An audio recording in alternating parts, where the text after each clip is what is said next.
As Chairman of the Nash County Board of Commissioners, I now call to order the June 15, 2026 meeting of the Nash County Board of Commissioners. Before we get started, we need to add and approve a couple of additions to our agenda. Item number 10A, a Nash County Med Park building renovation.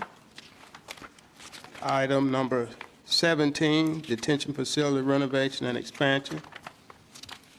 Item number 18A, additional budget amendments. Is there any objections, or can I get a motion to approve the addition to the agenda? So moved. Been moved by Commissioner Davis and second by Commissioner Outlaw. Any discussion on the budget, on the agenda? All in favor of the agenda addition and the agenda, let it be known by saying aye. Aye. All opposed? Okay, motion carried. Agenda items are adopted. We start our meetings, as you know, with the invocation and the Pledge of Allegiance. And at this time, I'll ask Vice Chair Commissioner Freddie Howell to lead us in our invocation, and Commissioner Wayne Outlaw with our Pledge of Allegiance. Let us all stand.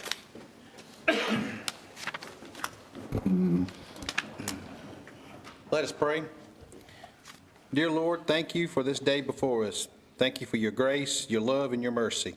Give us the wisdom and guidance as we conduct the county's business today. We know that wisdom and courage come from you.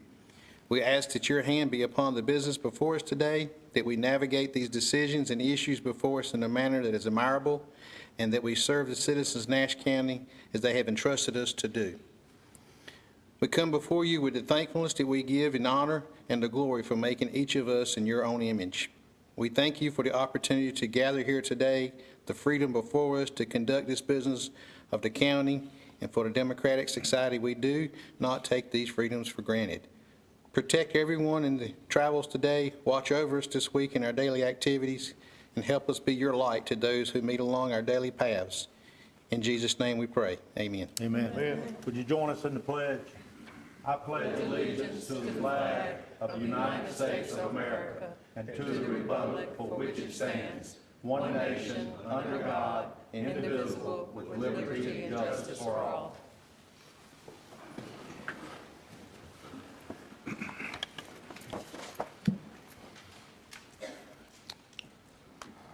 Okay. Our first agenda item is the Citizens Academy recognition. Now I'll call on Jonathan Edwards to do that presentation. Good afternoon, sir. Good afternoon. All right. Mr. Chairman, Commissioners, thank you for having us today. On April 21st, we kicked off the 2026 Nash County Citizens Academy, where participants spent 8 weeks learning about county government and the services Nash County provides to our residents. This year, 16 participants completed the program, including 2 Nash County employees.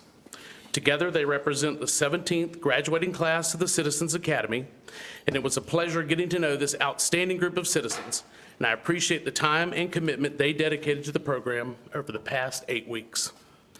I'd also like to thank our communications specialist, Amber Dropko, for her hard work helping coordinate the Academy, as well as the many Nash County employees who shared their time and expertise by presenting during our sessions. The Academy would not be possible without their support. I have a short video presentation to share, and afterward I would invite the board to join me down front as we recognize each of our Citizens Academy graduates.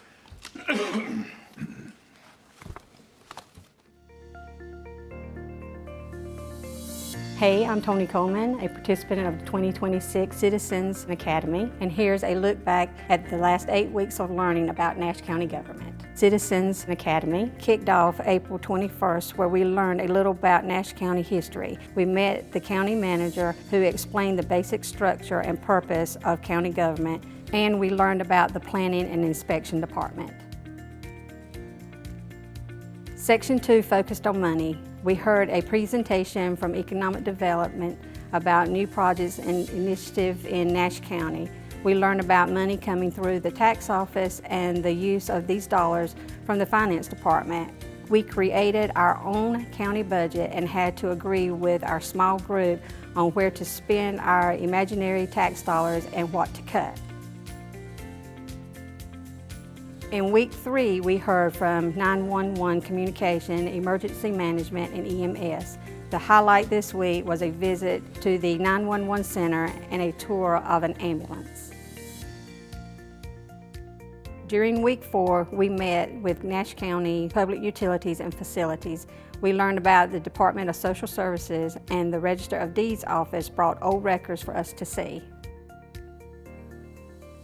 During week 5, we visited the Nash County Ag Center to learn about cooperative extension, soil and water conservation, and the Board of Election. Highlights include an erosion control activities with water guns, a mock election, and the opportunity to make smoothies using bicycle power. Week 6 was very memorable. We met Superior Court Judge Timothy Wilson and learned about the court system in Nash County. We then heard from the Sheriff's Office, where we were treated to a K-9 demonstration and a tour of the Nash County Detention Facility. In week 7, we heard presentations from the Health Department about clinical care, restaurant and food inspections, and well and septic systems. We also got to participate in hands-on CPR training. Our last session was June 9th at the Nash Senior Center. We enjoyed hearing from Parks and Rec, Senior Services, and Travel and Tourism. Our highlight this week was a tour of the Senior Center and hearing about the new expansions. I enjoyed being a part of this year's Citizens Academy, and I learned so much about what it takes to bring services to the residents of Nash County. If you are interested in joining the Academy, visit nashcountync.gov for more information.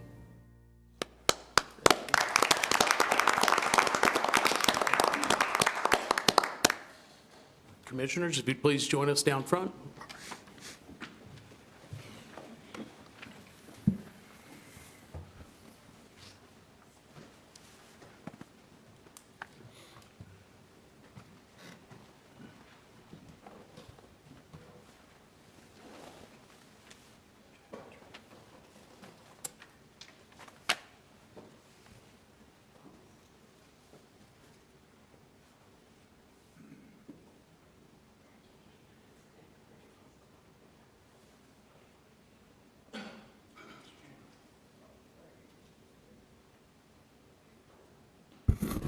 All right, first up, we have Kayla Bellamy. Kayla, would you please come up?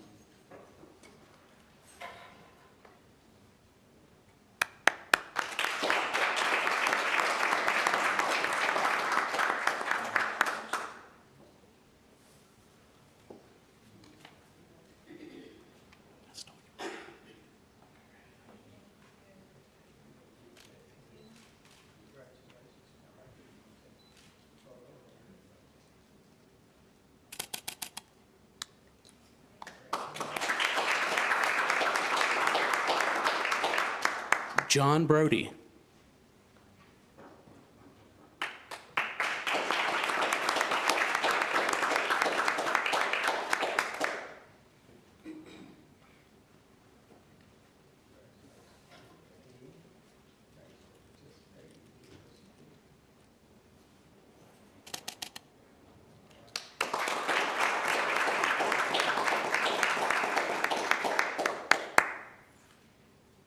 Linda Bullock.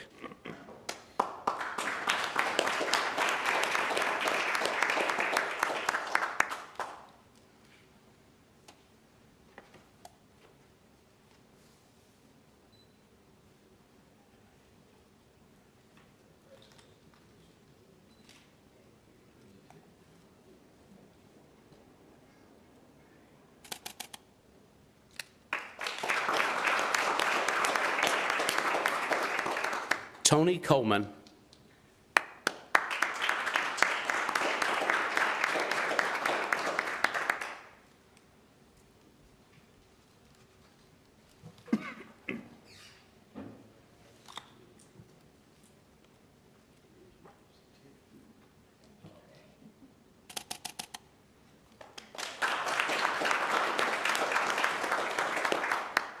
Damian Jeffers.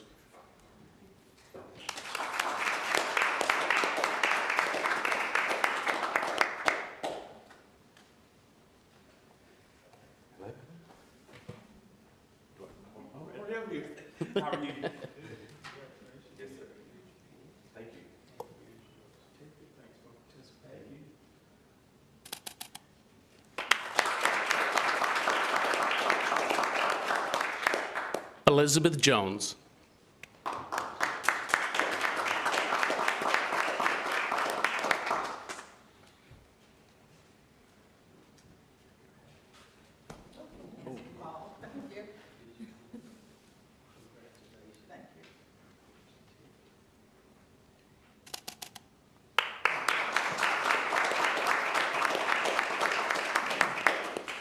Deidre Lyons.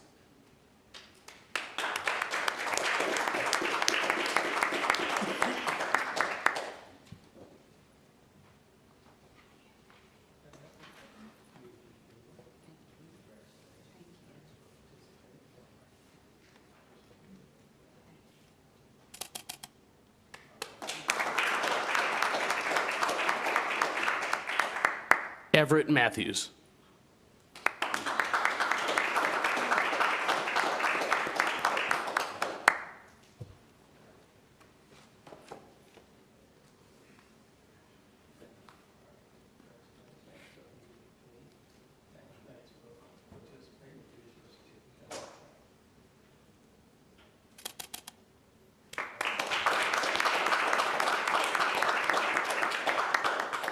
Sharice Rayford.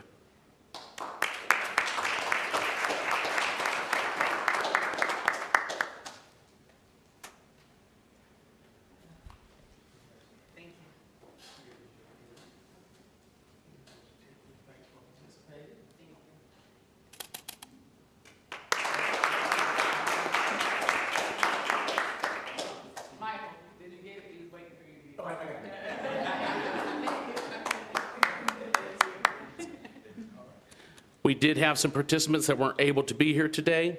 Miss Isabella Bailey, Mr. Joseph Bailey, Olivia Cavanis, Rodolfo Cruz, Patricia Lloyd, Brent Wilson, and Jamie Wilson.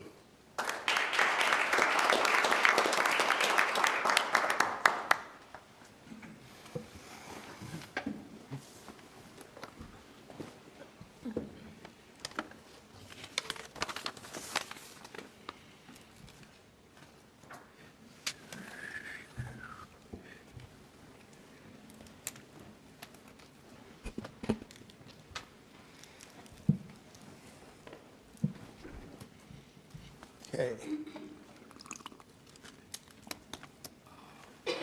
Again, I want to thank all the participants, and I hope you learn a little something about what Nash County government does, and we hope that you will continue to try to help and serve in your community. Our next item is the Nash County Public School sale of W.L. Green School. Good afternoon. Good afternoon. Okay. Thank you all for having us today. I'm here today representing Nash County Public Schools. We have just declared W.L. Green as a surplus property per our Nash County Board of Education in our May meeting. We closed that school in 2011-12 as a school, and since then it was used as storage for Nash County Public Schools. We have been surplusing many of our properties that we are no longer using, such as Cedar Grove. Swift Creek is still for sale at this time, and we are hoping to move forward with that, but we wanted to offer it up to each of you as the right of first refusal per our general statute moving forward with the W.L. Green property. All right. Commissioners, any comment? Commissioner Davis? I think it says here, a motion to approve or deny.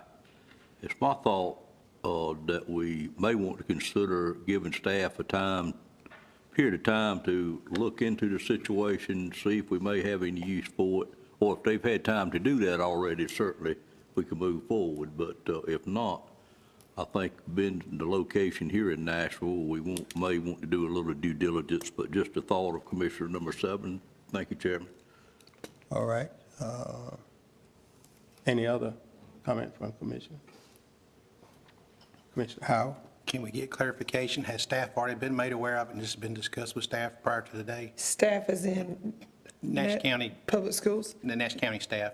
Yes, There's sir. Conversations with the school system, with our county staff in regards to this property. Did they show any interest in this prior to At today? this point, no, sir. Great question. We have been, since last October, the goal has been to move forward around July the 1st. We did get one letter from a community member wanting a 1-acre property for a statue. Our lawyers have said that at this time, we don't need to move forward until we go through our due diligence with the conversation with you gentlemen and ladies and see where we need to go next. Our goal was to have this property up for surplus and the bidding process July 1st. But again, we're in no rush for that. We do have an individual that will show the properties to anyone that has called it and expressed an interest. Can we get communication from staff as far as, has there been any discussion about a need for this for the county? Yeah, we will be glad to meet and vet that and bring any proposals that we think are valid proposals to the board, if you'd like to postpone this. Okay. All right. So, I'm sorry, Mr. Chairman. Is there a motion? Mr. Chairman, I would move that we postpone this to our July meeting. Time Okay. specific to the July meeting, sir. Okay. If that gives the staff enough time. I right. believe it would. Been moved by Commissioner Davis. I'll second that motion. Any discussion on the motion? Mr. Chairman, Yes, sir. I've still yet to have my question answered. This has been going on here, according to her, since October last year, so has that been presented to the staff of Nash County and been discussed with them? So it has been discussed. At our board meeting, and it was approved. And they knew we were looking forward to moving everyone out by July 1st and moving the properties. We started, I'm going to say last October, in our joint meeting. That was one of our conversations with the county and the county commissioners. And So has there been any feedback from county staff about an interest in this? no, sir. County Not staff, on has there our been end. any interest? With the property, I mean, we were aware that the school system's interest, but I think probably we helped to at least tour the property, and this instructors having Formal conversation with staff, and then, as the manager said, report back to the board if it's delayed till July at that meeting. But we have not stepped foot on the property. Were we aware that they would come today to present to us? We were, but again, we haven't had a chance to schedule a time to go and look at the property. Commissioner, when we receive the email that's in your packet. Okay. Thank you. All right, any further discussion on the motion? weekly kind of to make that happen before the July meeting. Don't we need to meet again to take a vote on this before they can move forward, though? Is that a point of today's conversation and her presentation? I mean, before they can put it up, we have to do a right to refusal, correct? Correct. And I think the assumption would be, we would evaluate the property, make a recommendation to the board. And then the board would decide at that time whether to exercise our option on the property or to authorize the school system to advertise the property for disposal. And in either way, she would need to come back in July meeting and present to either do the right refusal or the option to move forward with the county purchasing it. Correct. So we need to go ahead and add her to the agenda for July, regardless of this, correct? Correct. So we If the can, motion passes, yes, sir. thank you. Any further discussion on the motion? All in favor of the motion, let it be known by saying aye. Aye. All opposed? Motion carried. Thank you very Thank much. Get back with you. Our next item is item number 6, presentation on Juneteenth observance. Ms. Tia Fuller. Good Good afternoon. afternoon. All right. Thank you. The Nash County Engagement Committee invites employees and members of the Board of Commissioners to participate in a Juneteenth observance on Friday, June 19, 2026. Juneteenth, a combination of the words June and 19th, commemorates June 19, 1865, when Union Major General Gordon Granger arrived in Galveston, Texas, and announced under Order Number 3, informing enslaved individuals that they were free. Although President Abraham Lincoln has issued the Emancipation Proclamation more than 2 years earlier, enforcement of emancipation depended upon the presence of Union troops. As a result, many enslaved people in Texas remained unaware of their freedom until June 19, 1865. Widely recognized as the nation's longest-running commemoration of the end of slavery, Juneteenth has been celebrated for generations through education, reflection, faith, cultural traditions, and community gatherings. The observance honors the resilience, perseverance, and contributions of African Americans while providing an opportunity to reflect on an ongoing pursuit of liberty, equality, and justice. In 2021, Juneteenth was officially recognized as a federal holiday. To commemorate this important day, Nash County employees are encouraged to participate in the following activities throughout the day as their work schedule permits.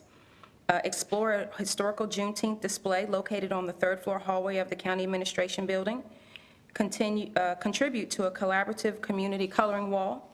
View a Juneteenth documentary, which will be shown throughout the day in the third-floor break room. Enjoy light refreshments, puzzles, and educational activities in the break room. Share personal reflections on the What Freedom Means to Me community board. Support Black-owned businesses by visiting food trucks located in the parking lot beginning at 11 a.m. Employees are encouraged to wear Juneteenth-themed attire or commemorative colors in recognition of the observance. This event provides an opportunity for learning, reflection, and community engagement as Nash County recognizes an important chapter in American history and honors the enduring values of freedom, opportunity, and service to others.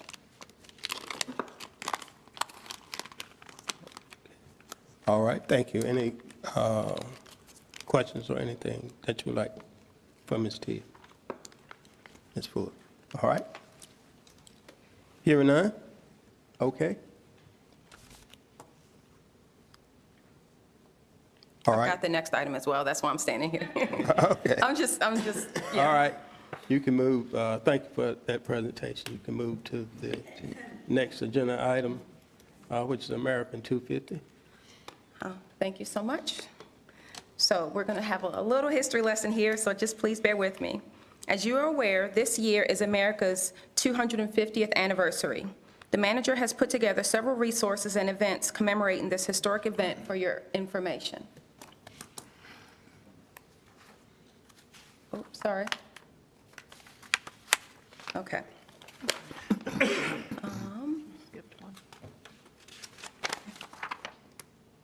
Thank you. The Visit NC website has America 250 inspired trip ideas. This is a great time of year to visit the website and plan a summer vacation where you and your family can learn about America's history. This website is packed full of interesting places to visit with itineraries and a host of resources. This year, America celebrates 250 years of independence, a journey shaped by bold ideas and enduring ideals. Visit the America 250 NC website to explore events, places, and voices that define our past and inspire our future. The North Carolina Public Broadcasting Station has put out a film titled The American Revolution. 13 American colonies unite in rebellion, win an 8-year war to secure their independence, and establish a new form of government that would inspire democratic movements at home and around the globe. What begins as a political clash between colonists and British government grows into a bloody struggle that will engage more than 24 nations and forever change the world. America's Tapestry features 13 hand-embroidered panels, one for each of the original colonies.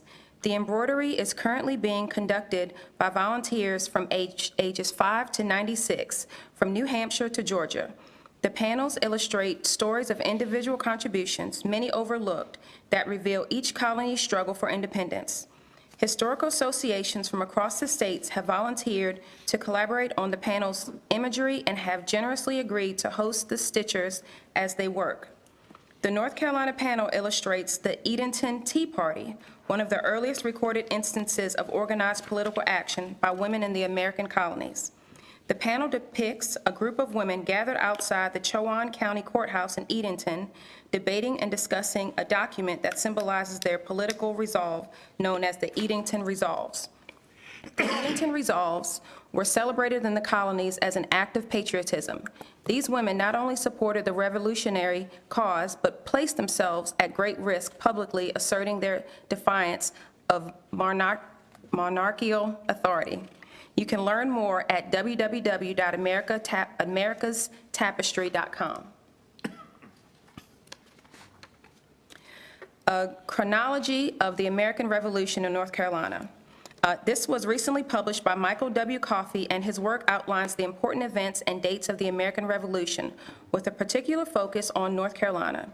It includes other major national and international events to inform the context of actions in the state and provides profound connections to aid readers' understanding. A chronology of the American Revolution in North Carolina utilizes a journal entry format organized by date with helpful summaries introducing each part. The book was published on May 15th of this year and can be purchased on the website of the University of North Carolina Press, Amazon, Barnes & Noble, and Bookshop. America 250 Hawaii has spearheaded Sharing the Spirit of America, where a simultaneous reading of the Declaration of Independence with participation from all 50 states will take place July 8th, 2026 at 6 p.m. The North Carolina reading will take place at the historic Halifax 25th Street, David Street, Halifax, North Carolina at 6 p.m. And participants can take part in refreshments and opening remarks at 5:45 p.m. The America 250 NC website also has a link to live stream this event. Just as the Declaration of Independence was read to the people on July 8, 1776, now, 250 years later, America in all 50 states, 5 territories, the District of Columbia, and minor outlying islands of the United States will read the Declaration of Independence together. The Braswell Memorial Library has been our Nash County America 250 lead here in Nash County, and organizations have been celebrating with activities and events and will continue throughout the end of the year. On July 2nd, at 1 p.m., the Braswell Memorial Public Library will be displaying American-themed crafts and hosting a parade to honor the 250th anniversary. We will need to keep this celebration going as Nash County will celebrate its 250th birthday in 2027. Nash County was formed from Edgecombe County west of the fall of the Tar River in 1777. It was named for American Revolutionary War Brigadier General Francis Nash, who was mortally wounded at the Battle of Germantown, Pennsylvania. We anticipate this to be the start of a conversation about how Nash County would like to celebrate its 250th birthday. Nash County wishes everyone a happy and safe 4th of July, July 4th, Independence Day. Thank you. All right, thank you very much.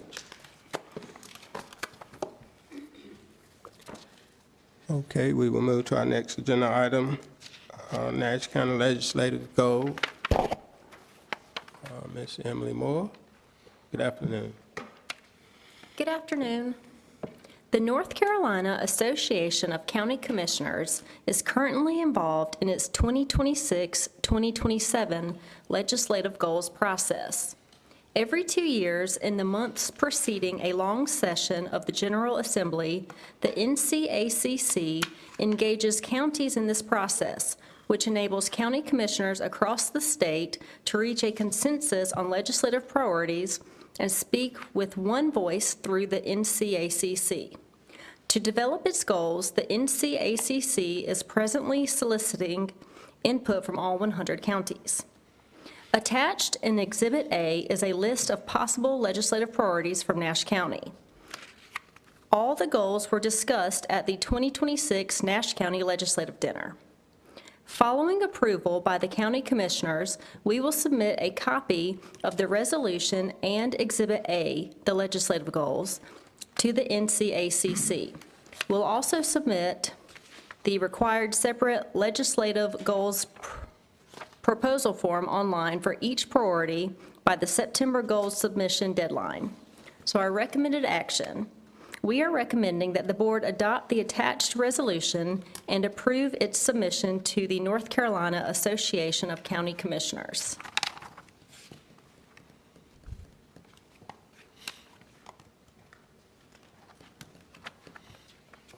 So you should have both the resolution and the legislative goals that were part of the legislative dinner for March 24th.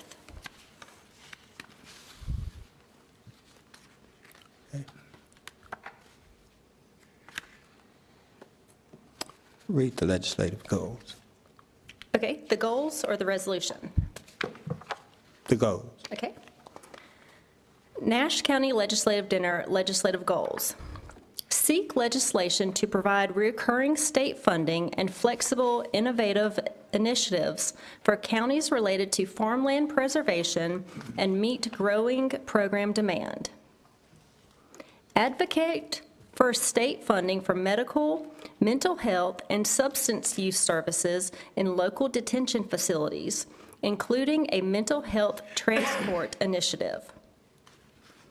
Support continued state investment in broadband infrastructure, prioritizing last-mile connectivity, reliability, and affordability in Tier 1 and Tier 2 counties. Advocate for recurring funding to support affordable housing programs and to support rural housing infrastructure, including ongoing support for the Abandoned Mobile Home Initiative. Support ongoing state funding for disaster recovery and resiliency efforts, including debris removal for streams, rivers, and other waterways to protect communities and mitigate flooding risk.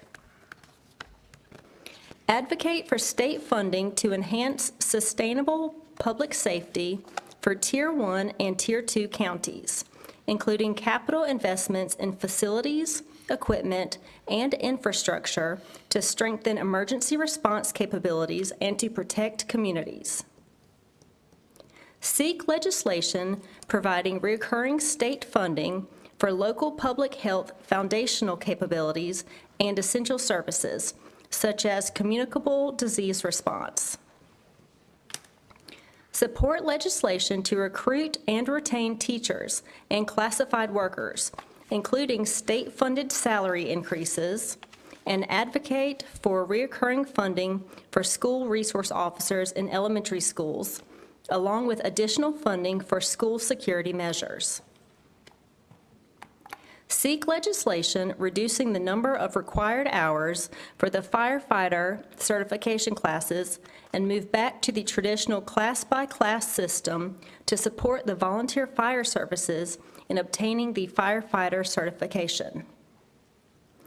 Seek increase in state funding, grants, and loans with more favorable terms to assist Tier 1 and Tier 2 counties and their municipalities with the construction of critical facilities, including water and sewer infrastructure. Advocate for increased state funding for child welfare services and financial assistance for counties implementing H.R. 1 SNAP and Medicaid requirements, including delaying SNAP cost shares while opposing unfunded mandates. Advocate for legislation to allow local government retirees to participate in the state health plan on the same terms as state retirees, or to permit counties to fully withdraw from the state health plan. Thank you. Commissioners, you have heard our legislative goals, and you have read the resolution that has been presented. Any discussion? Seeing none, is there a motion to approve the resolution and the legislative goal? Move for approval and adoption. Been moved by Commissioner Leggett. Second. Second by Commissioner Bellfield. Any further discussion on the motion? All in favor of the motion, let it be known by saying aye. Aye. All opposed? Motion carried. Thank you very much. Thank you.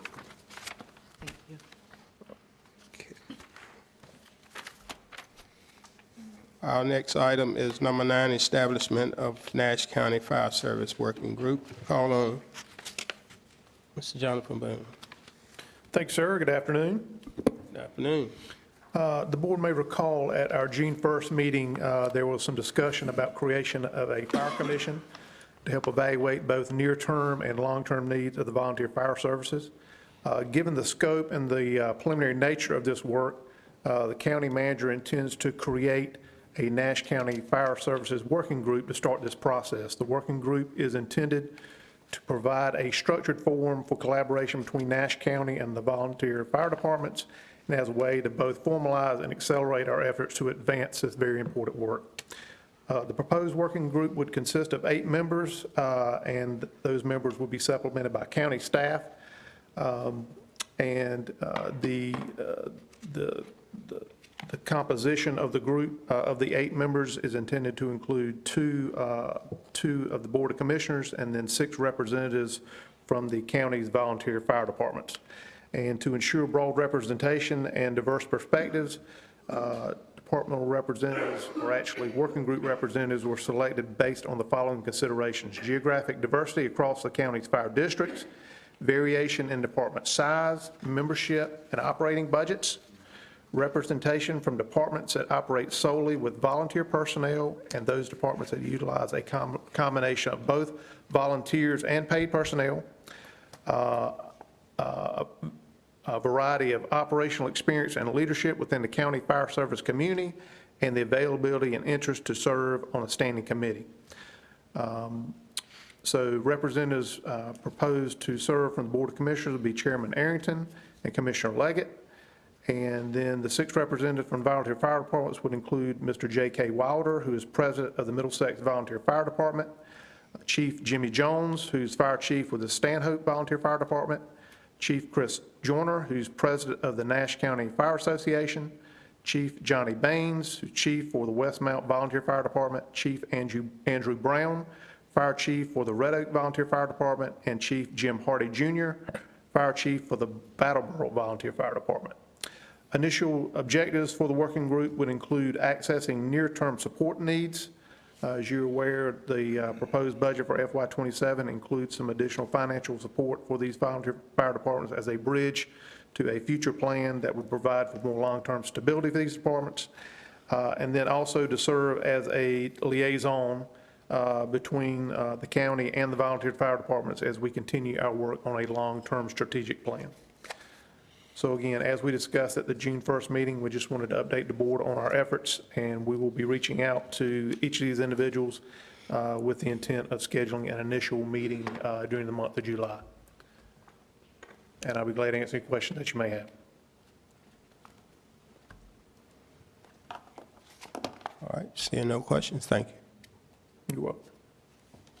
Okay, we'll move to item number 10, the Nash County Mid Park building renovation. Yes, sir. Thank you. This is for the Nash County Med Park Building Renovation Change Order 2. This is a good change order. I know you won't always think of change orders in a positive light, but I like to think of this one in a positive light. And again, this is related to the Med Park Building Renovation Project. The work incorporated in this change order primarily includes the replacement of carpet and major corridors located throughout the building with LVT flooring, installing walk-off carpet at each of the exterior entrances, exits, and the replacement of worn carpeting in staff offices and supply rooms with, again, new carpet or LVT. In total, this change order includes the replacement of approximately 21,026 square feet of flooring in the building. This will be in a portion of the building not included in the scope of the renovation project. And the proposed change order totals $184,826.43 and would add 51 days to the term of the contract, and that would be the date for substantial completion. And the recommended action from staff is that the Board of Commissioners approve the attached change order and authorize the county manager to execute same. Again, I'll be happy to answer any questions that you may have. All right, any questions from Commissioner? Commissioner Davis? Mr. Boone, the funding for this comes from where? Is it still contingency money, or are we having to get dollars from somewhere else? This particular change order will be paid for from the contingency funds that were approved when the contract was awarded. Thank you, sir. Thank you, Mr. All Chairman. right, any questions, further questions? Could I get a motion to approve the change order? So moved. So moved by Commissioner Davis. Well, I'll second. Any further discussion on the motion? All in favor of the motion, let it be known by saying aye. Aye. All opposed? Motion carried.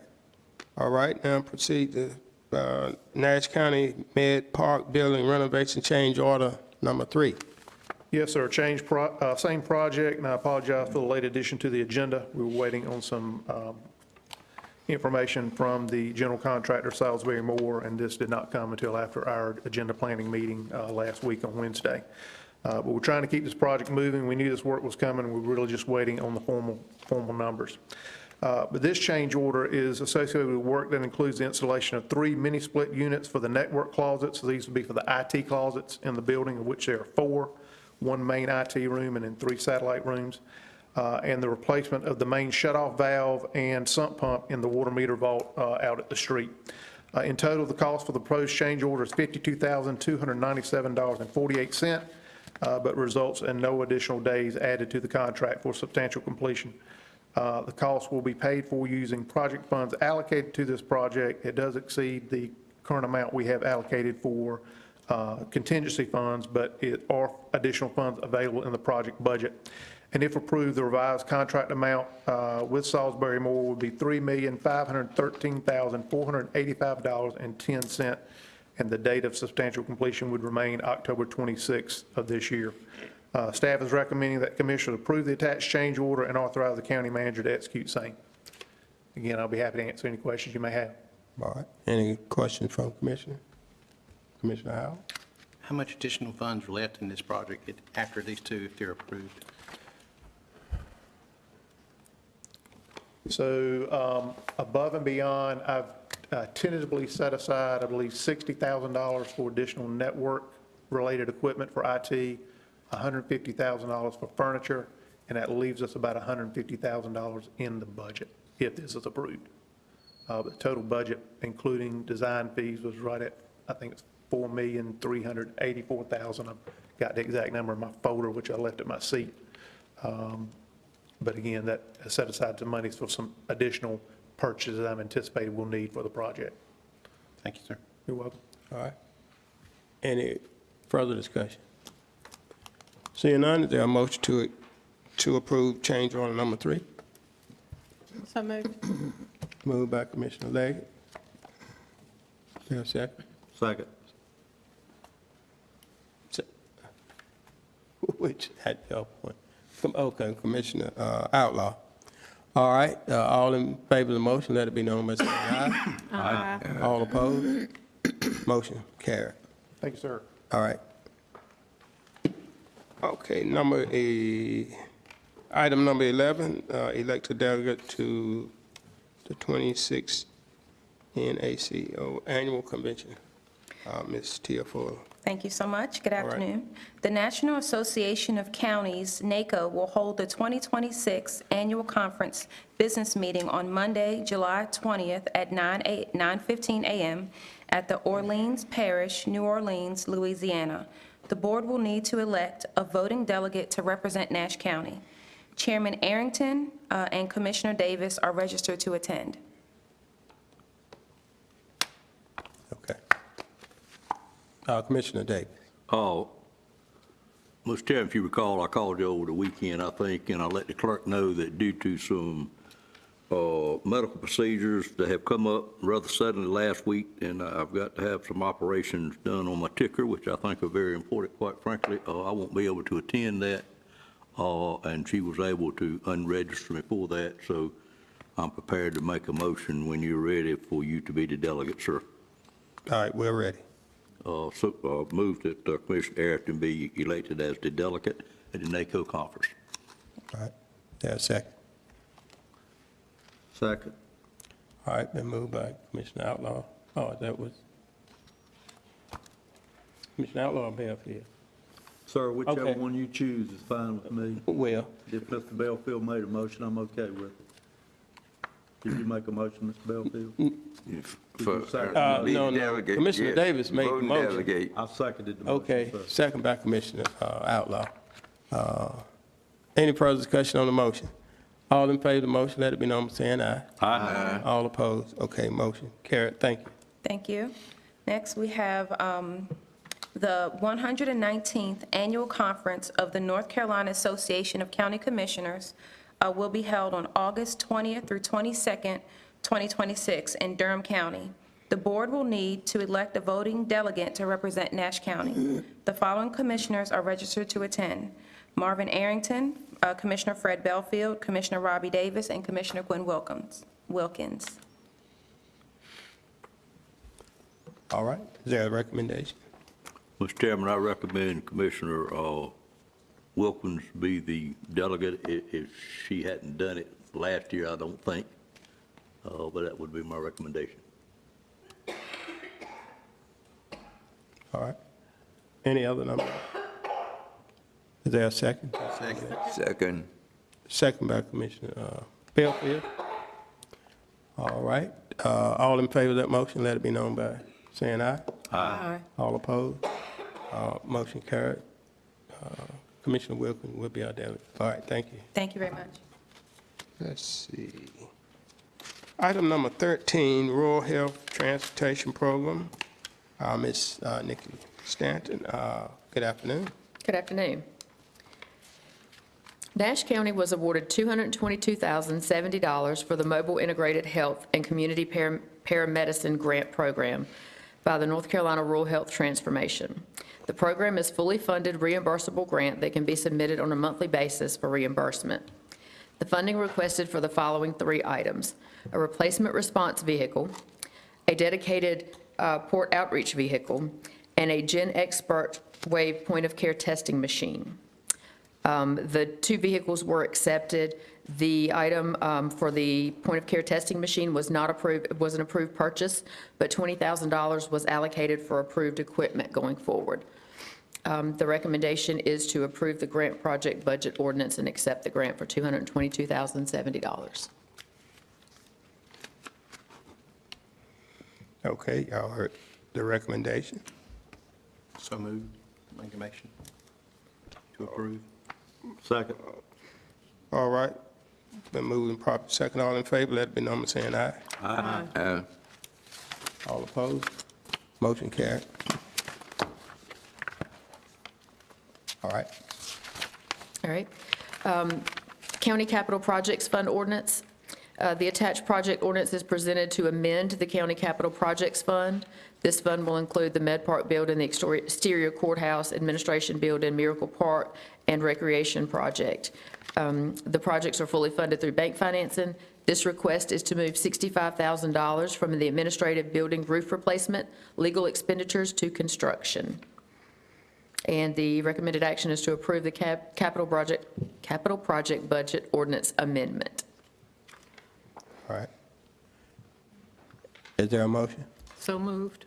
Second. All right, been moved by Commissioner Wilkins, second by Commissioner Leggett. Any discussion on Commissioner Davis? Ms.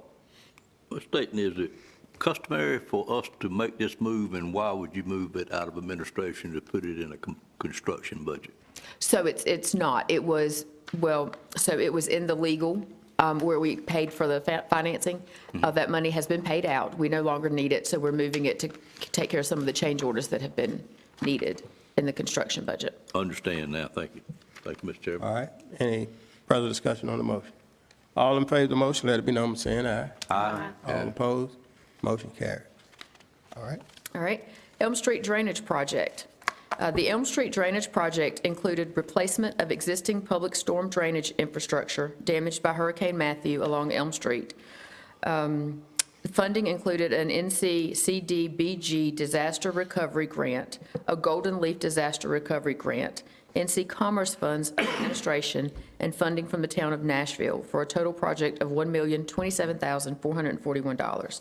Construction is completed, reimbursements have been received, and the project has been monitored.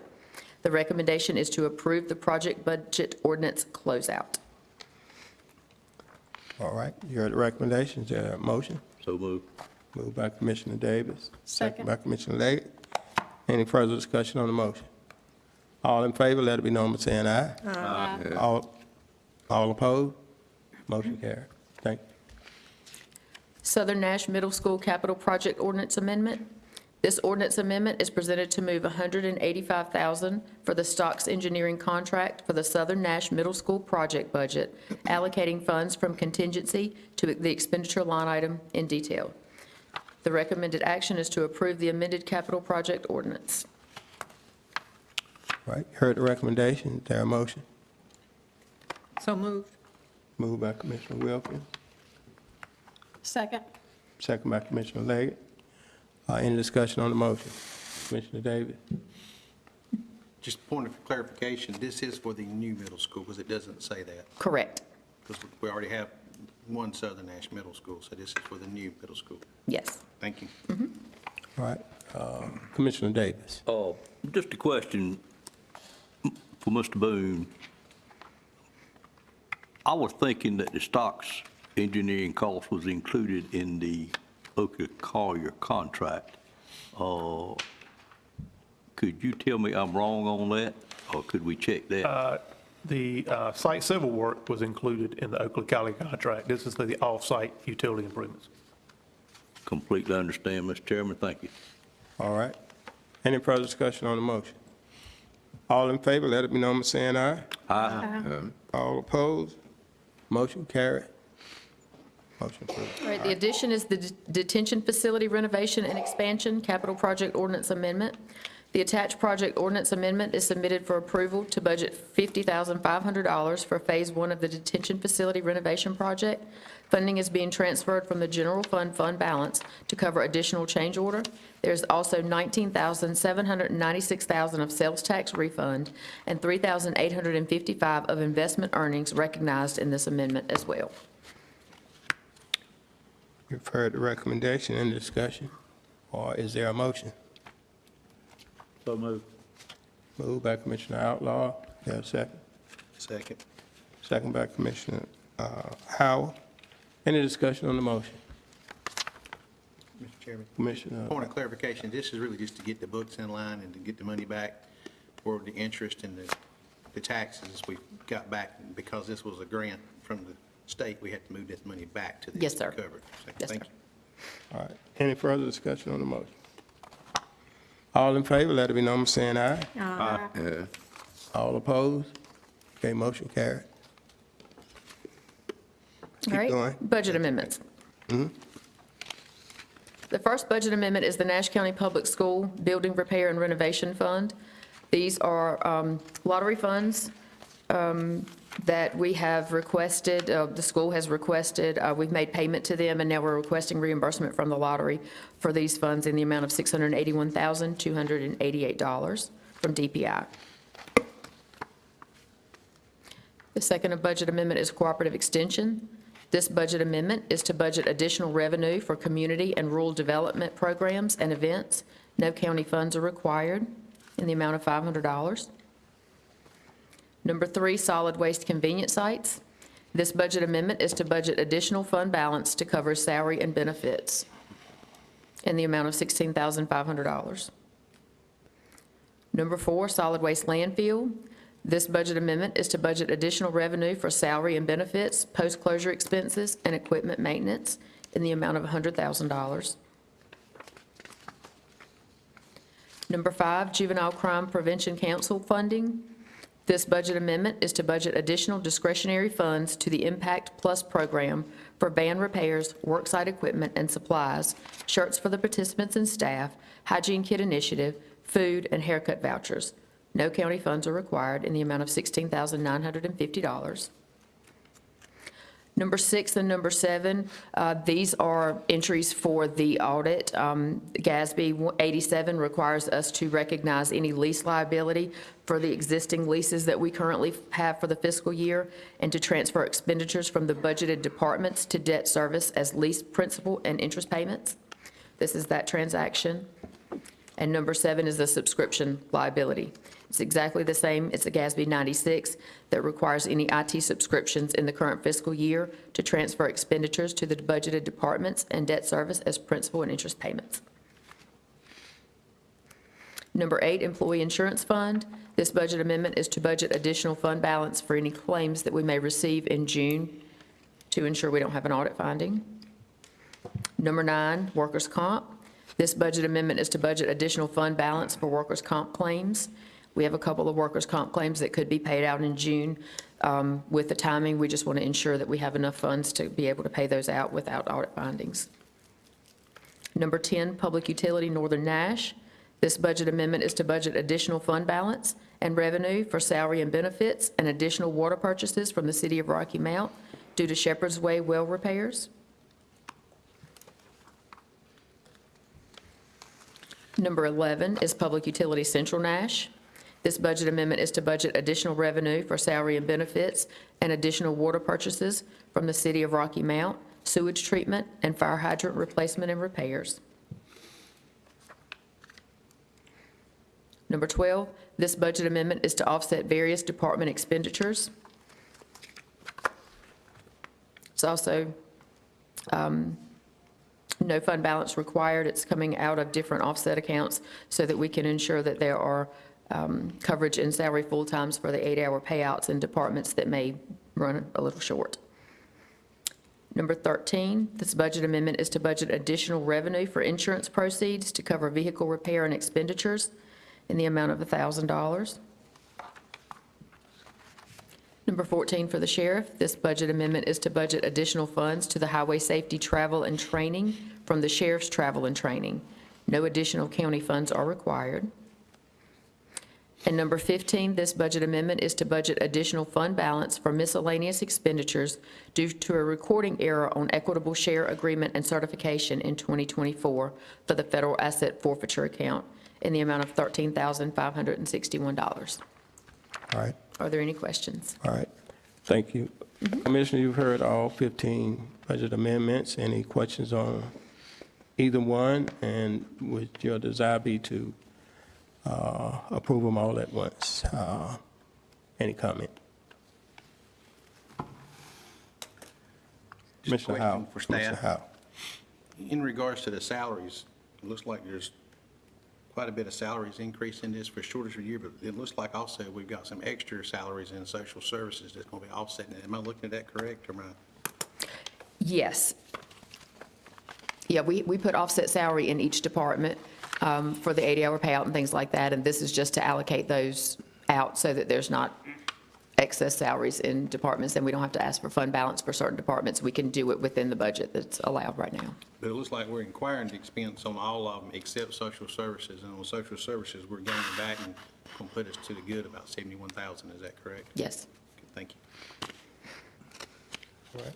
Any other discussion on any of the 15 budget amendments? Seeing none, is there a motion to accept all 15 budget amendments? So moved. Moved by Commissioner Leggett, Second. second by Commissioner Wilkins. You heard the motion. Any further discussion? All in favor of the motion, let it be known by saying aye. Aye. All opposed? Motion carried. Thank you very much. I've got the addition. 17A? 18A. 18A, sorry. Right. So after we submitted the budget amendments on the deadline, we came across a couple of other ones as we were working over the weekend to ensure that we didn't have any shortfalls. And also some project ordinances needed some budget amendments. So these are additional ones. The first one is a budget amendment to transfer from Middlesex Shell Building 2 to economic development for the closure of the Middlesex Shell Building 2 in the amount of $499,429. Number 2, this is the detention facility. This is the budget amendment for the project ordinance that we spoke about earlier for the $50,500. The number 3 is the budget amendment to offset various department expenditures.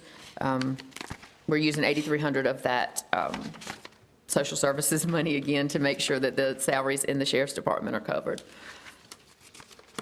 Number 4, this budget amendment is to offset public expenditures for public utility salaries and benefit allocations. And then number 5 is social services. We just got an email this morning that the foster care budget went up extremely a lot this past month, and we want to make sure that we are able to cover any of those bills that come in. So we're requesting $25,800 from fund balance appropriation, and they have $34,200 in their revenue account to move for an increase of $60,000 in the foster care room and board line. Are there any questions? Commissioner Howard? Yeah, just clarification too, on number 2, the detention facility. Again, this is just cleaning up the books. This work's already been done. This is not additional expense. Right. And also, the 16,600, which is in number 3, you got 83,000 in credit to offset that. Yes. Right? But now, number 4, those are for public utility salaries. Does that not come out of the enterprise fund? It does, and it is. Okay. Yeah, there's no money coming out of. So we're still to the good on the rest of the surplus on, Yes, sir. thank you. All right, any further discussion on item number, that's 18A, budget amendment? Is there a motion to approve the budget amendment? So moved. Move for approval. Commissioner Outlaw, is there a second? Second. That Commissioner Wilkins? All right, you heard the motion. All in favor of the motion, let it be known by saying aye. Aye. All opposed, motion carried. Thank you. All right, thanks. Let's see. We'll move to item number 19, FY 2027 budget ordinance. All Thank you, right. Mr. Chairman. The board will recall that the county manager presented the budget message for FY '27 back on May 18th of 2026. And then the board held the public hearing for the FY '27 budget on June 1st, earlier this month. I want to remind the board that the FY '27 recommended budget includes the following 5 priorities. First, employee wages and merit pay that recognizes the hard work for our employees and retains and attracts talented professionals. Second priority, capital projects and infrastructure needs to assist with recruitment of industrial clients and enhance economic development in the county. Third, technology replacement, equipment and vehicles to ensure safety and efficient business practices. Fourth, consciously prioritizing resources between public safety, human services, and education. And finally, creating sustainable enterprise funds while improving facilities for customers and for staff. The final budget for consideration today has all the items presented to the board during the budget message on May 18, 2026. Additional items that were added after the June 1st, 2026 meeting include $755,000 for the volunteer fire departments, $50,000 for lease rent payments for EMS stations, $200,000 for CIP projects for seed funding, $325,000 for sheriff vehicles. The total general fund budget proposed for FY 2027 is $142,025,904. The overall budget, which includes the general fund, enterprise funds, special revenue funds, and internal service funds, is $162,037,492. The FY '27 budget maintains a tax rate of 63 cents per thousand. Before the additions, at the June 1st meeting, the budget was balanced, only using fund balance for one-time capital needs. Although some expenses have been added for recurring expenses in the proposed budget, these are minimal and will be accommodated for in the future with anticipated revenue growth. At this point, it is a recommendation that the board adopt the FY 2027 budget ordinance. This time, I'll be happy to answer any questions that you may have. Okay, Commissioners, you've heard the presentation from the staff on the FY 2027 budget. Any questions? I do want to remind you, you have a copy of the budget ordinance, 6 pages, and then the clerk passed out the fee schedule which is referred to as Attachment 1 in the budget ordinance for your reference, and they include the fees that have been previously discussed with the board. It is a comprehensive list, so it is all our fees, but it includes the changes previously discussed with the board. All right. Seeing no questions, can I get a motion to adopt the FY 2027 budget ordinance? So moved. Moved by Commissioner Leggett. Is there a second? Second. Second by Commissioner Outlaw. I want to fully understand what we're voting on now. Okay, we're voting on item number 19, the FY 2027 budget ordinance. And there's a motion on the floor that we adopt that recommendations. Now the floor is open for discussion. Any discussion on the motion? Commissioner Davis. I started this budget year with the full intent of voting for the proposed budget. I wasn't able to vote for it last year for various reasons, and I do think the staff, administration did a great job of putting this budget together. They brought us a budget that didn't need any fund balance or appropriation, which is unusual, except for capital improvements. And even though I didn't agree with that budget, primarily the cost increase from last year's budget, I was prepared to vote for it.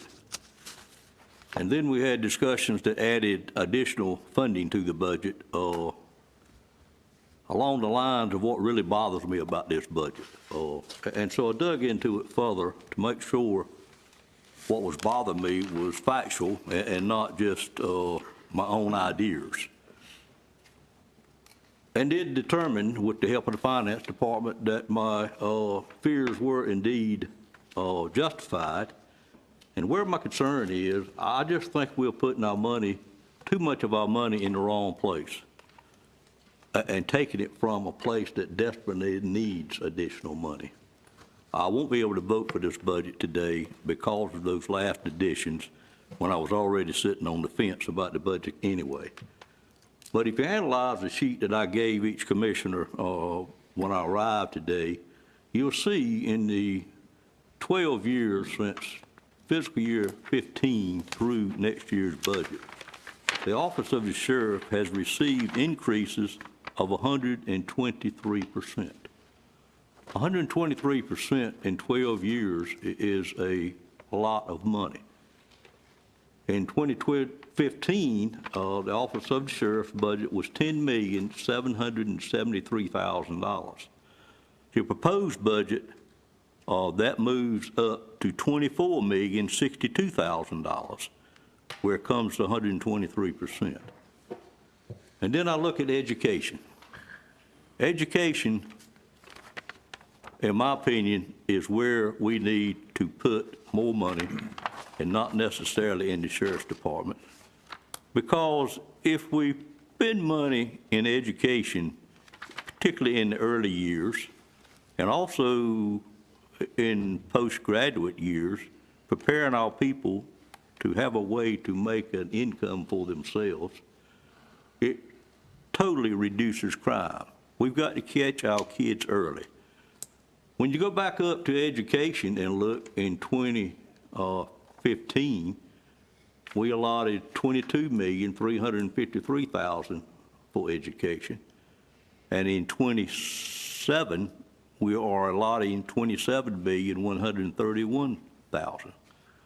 That's an 18% increase in 12-year period.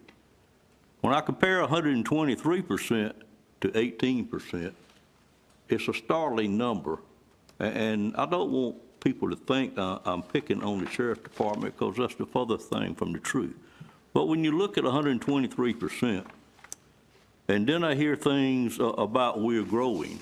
Indeed, we are growing, but 123%, we're not growing. We're growing at a rate of 0.58% annually. 0.58% annually. In 2015, our population in Nash County was 94,000 330 residents. It is projected at the end of 2027, our population will be 99,940 residents, which is that 0.58% growth per year. We do know people are moving here, but as I said a couple of months ago, we have people dying every year. We have people relocating every year. And we have, at one time, we had more births than we had deaths in Nash County. That's not true anymore. So I hope future boards will look at the education line item and the huge difference, what has happened over the last 10 to 12 years, and what we're putting in public safety, primarily the sheriff's department, versus what we're putting in education. We are using the idea that we are losing population, and we are indeed adding per student. But it's just not really enough for education. And for those reasons, I hope future boards will study this situation, hopefully improve on it, and spend money in the early years rather than spend money in detention facilities, et cetera, that are holding our people, and try to find the root cause of the problem, which is addiction, which is mental health issues, and which is various things of that nature that indeed we can improve on. We can improve on those items if indeed we'll start early. Thank you, Mr. Chairman. I just wanted the public to understand why I couldn't support this budget, and those are the reasons. I appreciate the time, sir. All right. Any further discussion on the motion? Commissioner Howard? I appreciate Commissioner Davis's comments. They do make some valid points, but there's a lot of information there that's left out that doesn't paint a real clear picture. The fact is our school system has declined when our population has increased. So we really need to get all these numbers together to get a true, accurate picture instead of just a broad stroke across a painting here, because you need to get down to the facts. The other thing is our detention center, the increase in our detention center is not from Nash County. It's 188 inmates in our detention center from Nash County. 142 are from outside of Nash County. So here's the choice we have as citizens in Nash County and as commissioners and leaders in this community. We can either allow people to come in our community, commit crimes, not lock them up, and keep hurting the people in Nash County, or we can lock them up and let the system do its job. Is there opportunity for improvement? Absolutely. Do I encourage that? Absolutely. And Commissioner Davis mentions about spending it in the school, and I've mentioned this 2 or 3 times up here already, and there's been no takers on it so far. Its statistics prove that children in our foster care and that go to our children's home, 25% of them will be incarcerated once they leave. Statistics prove it. So why does not the county support anything with the children's home? There's no outside funding going there. There's no funding at all, to my knowledge, from Nash County going to it. So I hear a lot of talk about being proactive and doing things, but there's been no movement when it comes to financially supporting that. And there's other opportunities that we can do and programs that we can do, and I encourage us to do those and investigate those. But the fact is, our jail's overpopulated, and it's not from citizens from Nash County. It's people coming in from outside of our county, committing crimes against our citizens. And one of the basic requirements of this government for Nash County is to provide protection for the citizens in Nash County. And that's what we need to do. And it's not our sheriff's department or our sheriff's fault that we have allowed a facility to be built. It should have never been built. We were advised not to build it.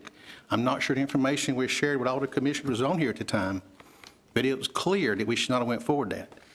And in that communication that was told that we shouldn't move forward, it was also stated that over the life of this jail, you're going to lose money. What are we doing? We're losing money. So to Commissioner Davis's point, we've lost money. We're going to continue to lose money until we do something different.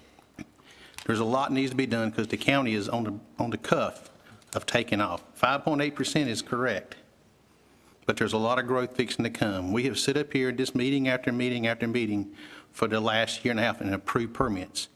These houses have not been built yet. They're coming. And we have to have the infrastructure in place. The protection, the fire services, the EMS, and the water infrastructure. And we're lacking in those, and we need to spend additional funds in it. So I support this budget, and I think it was kind of odd that we sit up here and we went back and forth, and we can't afford this, we can't do that. But yet, at the end of the day, our staff has come to us and said it is affordable and can be done. And I do have a staff question as well. How much money do we have left sitting in our general fund unappropriated? How much do we have left in our general fund? Correct. What's going to be the balance after we do these capital improvement projects? What amount of funds is sitting in our general fund unappropriated? So the question, if I can restate the question would be, do we anticipate a contribution back to general fund after we finish the current fiscal year? No, Because sir. our current fund balance is around 48 million. There you go. So are we adding any money back to fund balance this year? Because absent adding anything back, it's still going to be around 48 million. Okay. She's on the other side. Appropriated $4 million in this budget, this upcoming budget, so it will be $44 million. Okay, but as far as FY '26, we don't anticipate a significant contribution back to the general fund.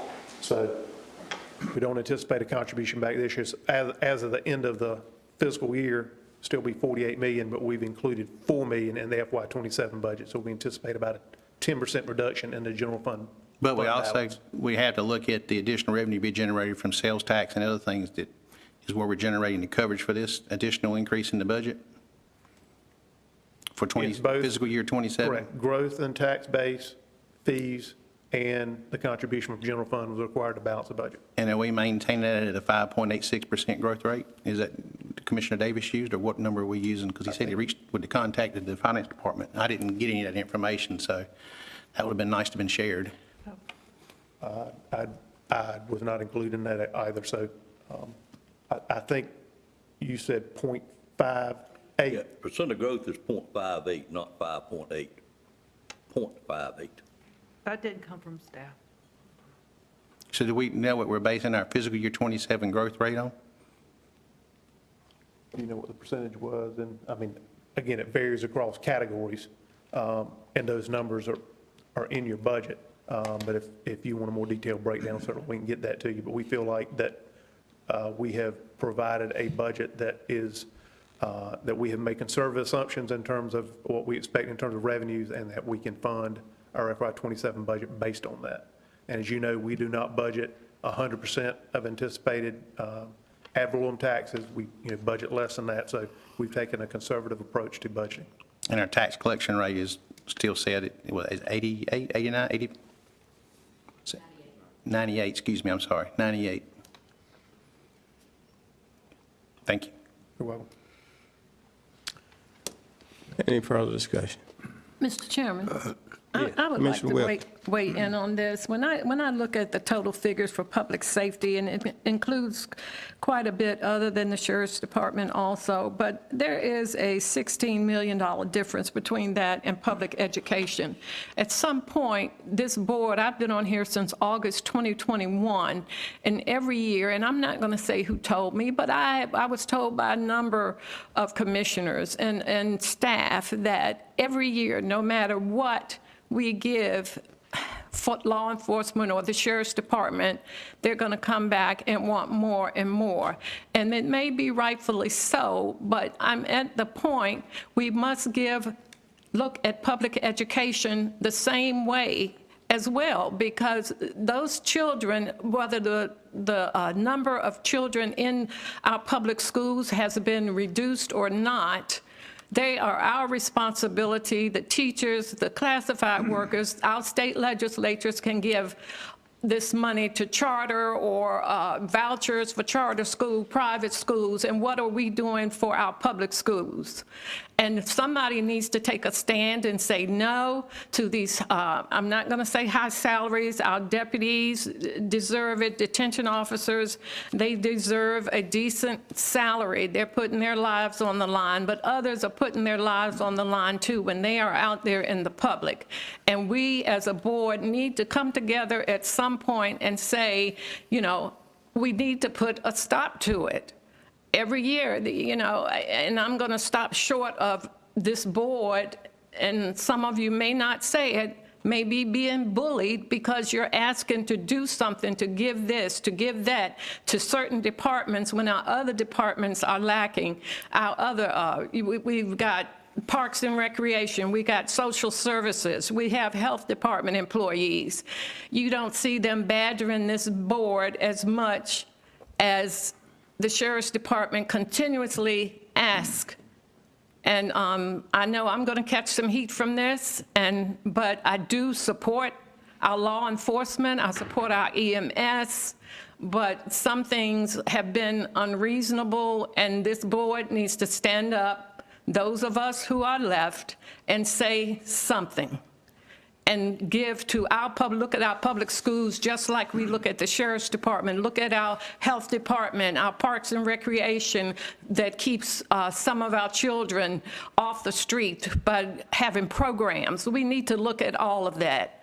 And that's my preaching moment.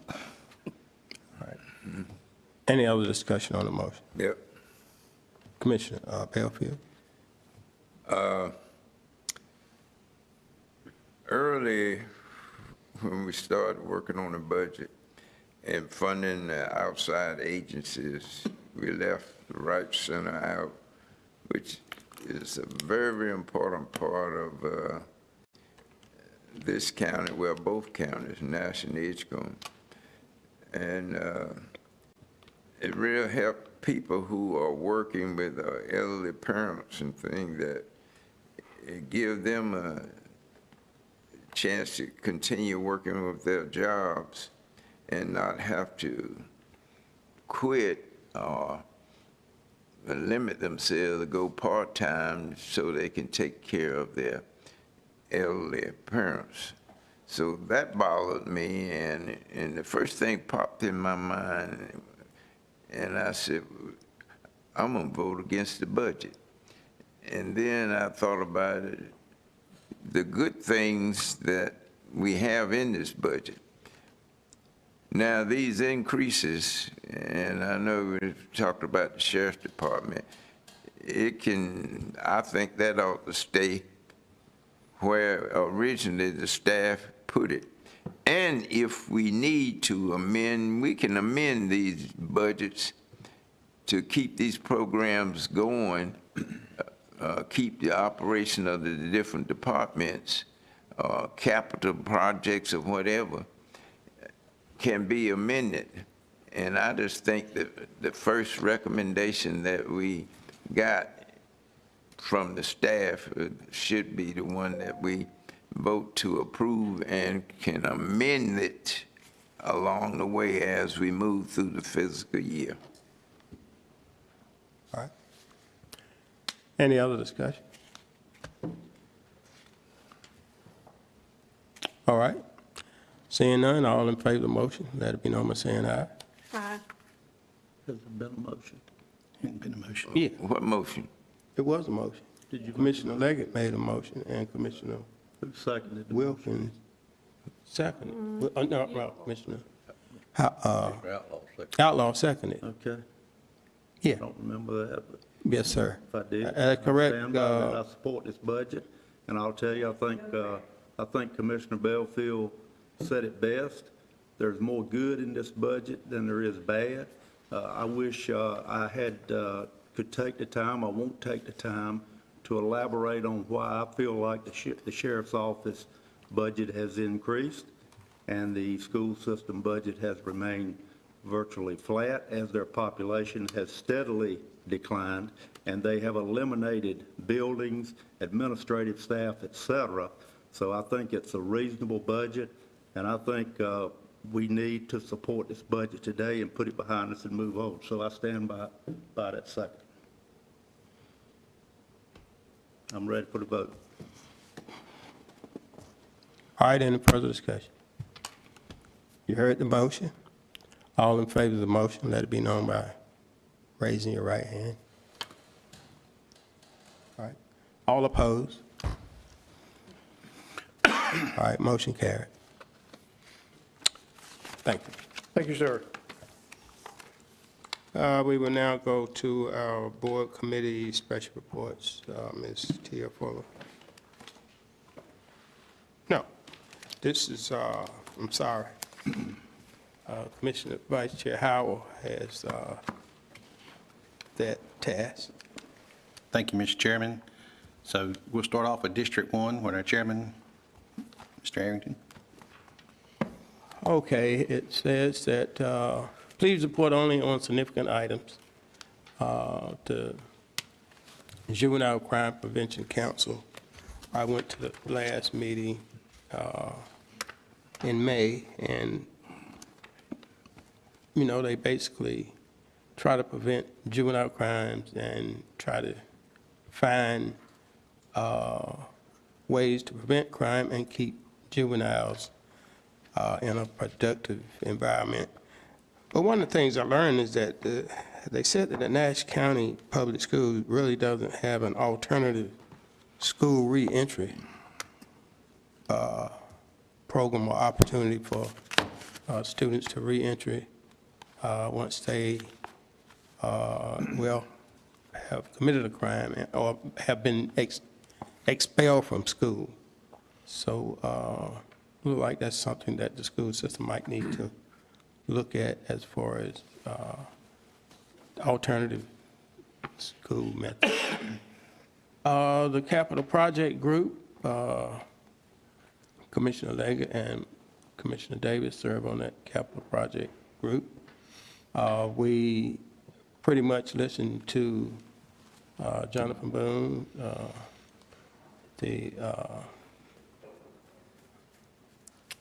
our vice county manager, and give us updates on the Capital Project Committee. As chairman, I'm going to, this Capital Project Committee was formed by Commissioner Davis, and we're going to dissolve that Capital Project Committee, and we will ask that the Assistant County Manager Boone to report the capital project that need to be reported to the body of the commissioner at our monthly meeting, or as he see need that we need to report the capital project. The ARPA group that Commissioner Davis and I serve on, we have accomplished all the goals that we had and projects that we had with our $18 million that was back during COVID that was given to the county through the Biden administration. And we have completed a lot of projects, water, sewer, and as chairperson, I'm going to dissolve that committee because we have finished everything that we have done, that we need to do with that committee. The Parks and Rec Committee, I'm going to let Commissioner Outlaw report on the Parks and Rec Committee. And the Gateway Technology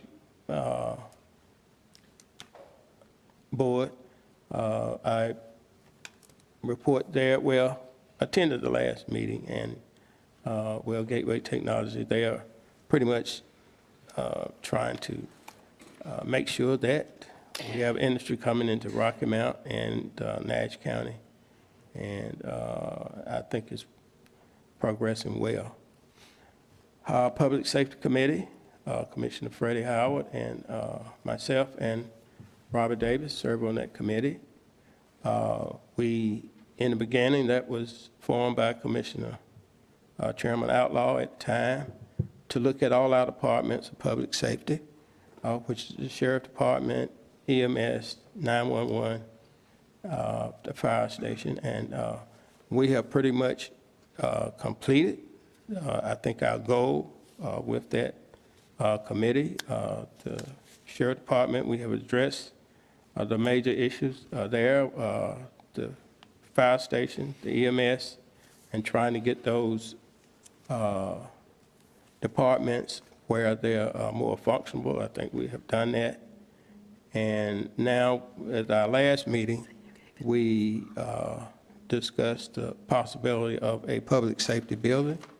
And I think that all of our goals have pretty much been reached with that Public Safety Committee.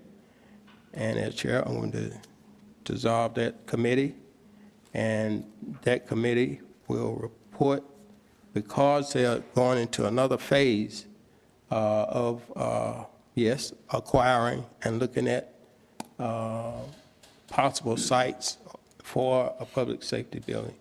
It would need to come back to the full board, and I'm going to ask the staff to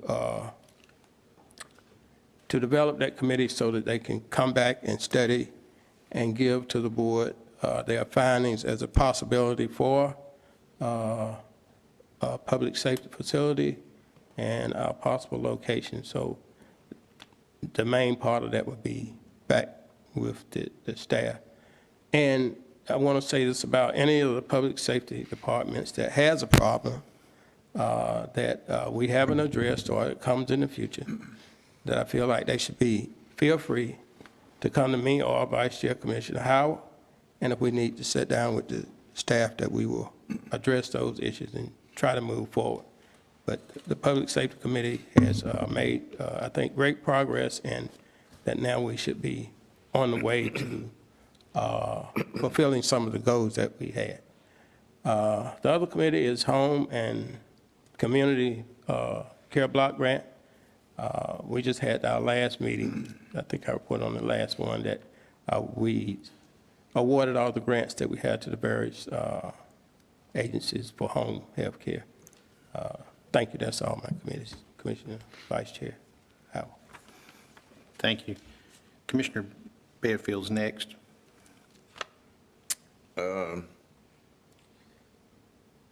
Farmers Market is going real well.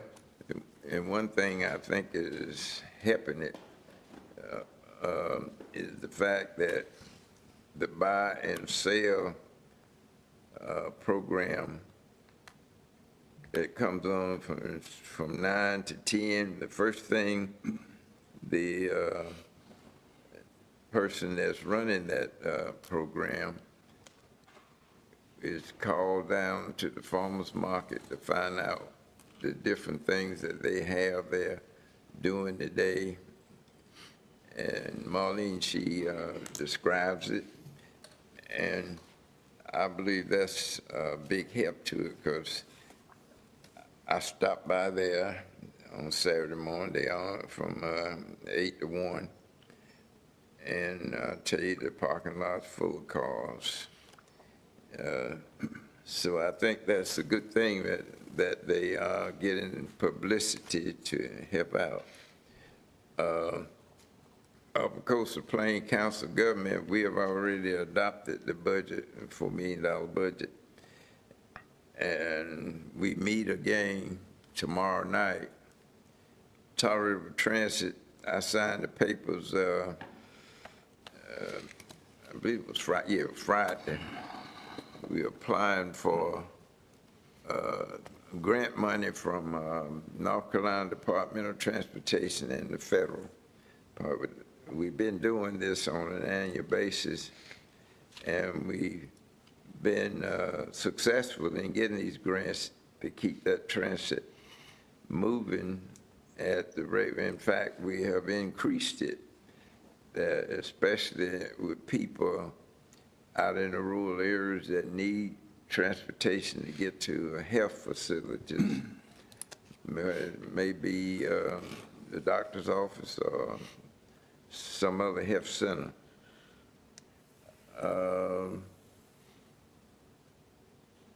The treasurer of the state had said his biggest concern of cuts would be in Tar River Transit.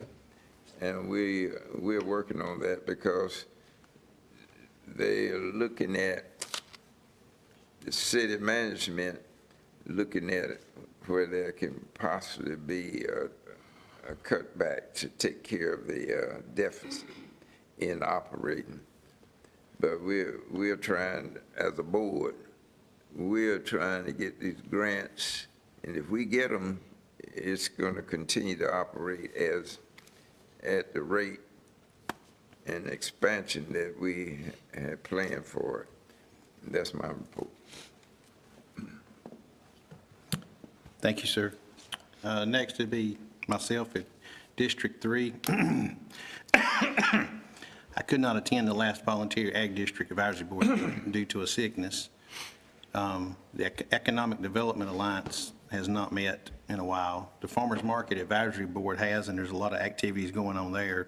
The market is now open on Tuesdays from 3 to 6, so you can also get out there on Saturdays from 8 to 1, but also, I think, June, July, and August, they were open 3 to 6 on Tuesday, so come out and support the vendors at the farmers market on that. And also, in addition to that, with cooperation, I have a joint farm-to-table dinner planned for the Nash County Farmers Market and the Nashville Farmers Market. It's on 6/20, and the reason why I mentioned this today is there's still some tickets available. There's a limit of 200 tickets that can be sold. It's $75 a person. It's got a fine dinner. You have music. Everything being served that evening is coming from Nash County, but tomorrow's the cutoff. So if you haven't got your tickets yet, I encourage you to do so. So that's where we're at on that. And one thing in regards to the Volunteer Ag District Board, we have a farmland protection program tomorrow. It's at the Ag Center, 6/16, starts at 9 a.m. and goes to 11:30. So to get more information on that. The High-Speed Internet Committee, we've not met in a while on that. I'm not sure if the chairman is looking at dissolving that one as well. I know there's a lawsuit pending. I'm not sure where we're at on that currently as well. And of course, everything's been covered about the public safety, and that one's being dissolved. So at this time, we'll move on to District 4. Ms. Sue Leggett. Okay, thank you, Commissioner Howell. First, the UNC Nash Healthcare Board of Commissioners, I gave a full report last month in the May meeting. Do not have any further updates other than construction is still underway and progressing nicely on the new bed tower at their main campus in Rocky Mount, as well as progress is being made at the new doctor's office in Nashville and Middlesex as well. The Natural Resources Resilience Committee has not met. Commissioner Howell gave a good report on the farmers market, and then our capital projects group, Commissioner Arrington gave a report on that. So I'll be short and sweet this meeting, and thank you very much. Thank you, ma'am. This time we'll go to District 6, Commissioner Gwen Wilkins. 5, sir. I'm sorry, I apologize. Thank I skipped you. Not intentionally, sir. No, I understand. I have 5 committees: Nash Community College, Upper Coastal Plain RPO, Rocky Mount MPO, Parks Committee, High-Speed Internet Committee.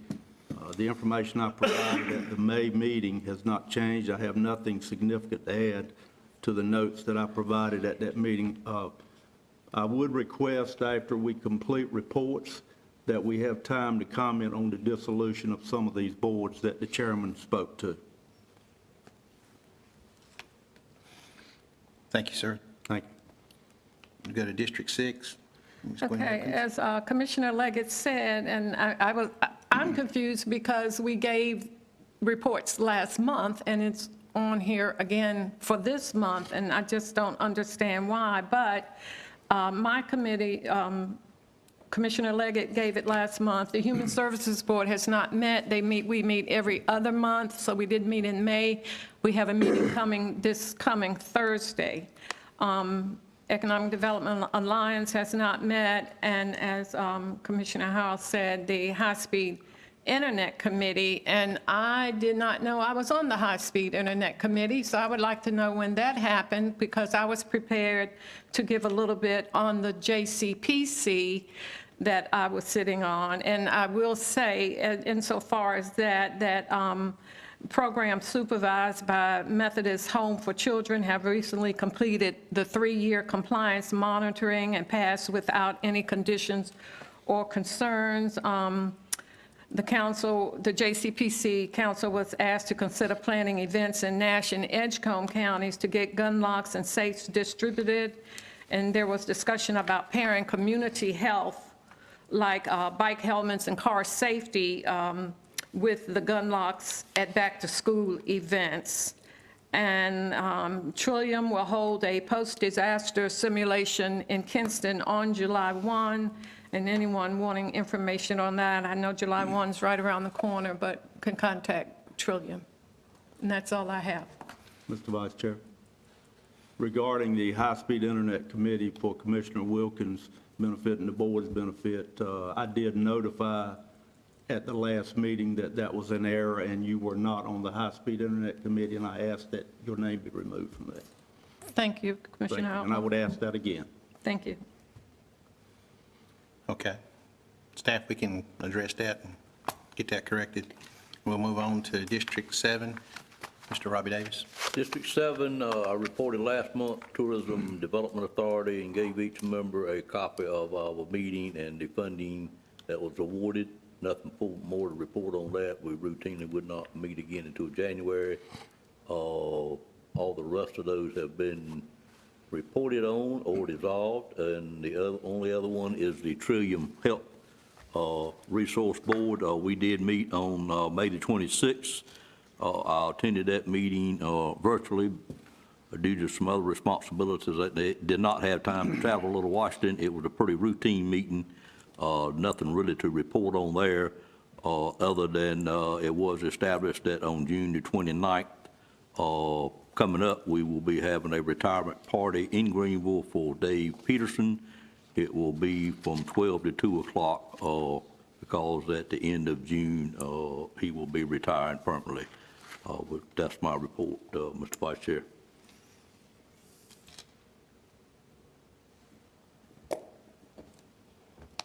This time we'll turn it over to you. Thank you, sir. We turn it over to Mr. Chairman. Okay, thank you. Ms. Fuller, we need to correct the committee assignments.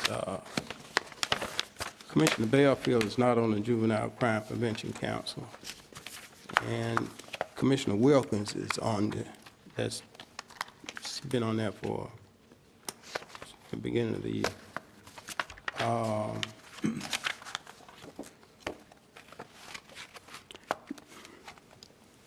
The Internet Committee, the High-Speed Internet Committee, I think that was, that committee was formed by Commissioner Davis. The Internet. Sir, if I did, I don't recall it, but during that time period, I probably did. Yeah. Well, And originally, I wasn't on the committee, and Senator Barnes was when she all right. was no longer commissioner. I think I did fill her seat. Okay. Well, I think everything that was the original intent of that committee, that has been completed, and that I understand any further action from that committee is going to come from our legal team. So that committee should be dissolved also. The Economic Alliance Committee, I had suspended and dissolved that committee.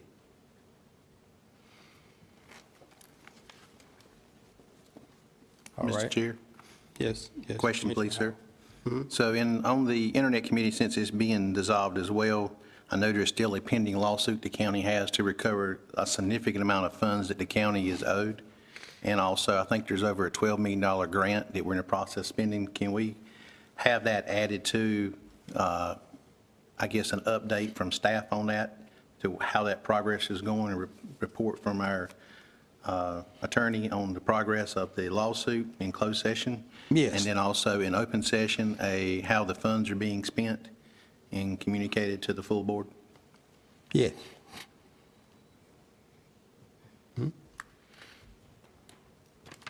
All right, any other questions? Commissioner Outlaw.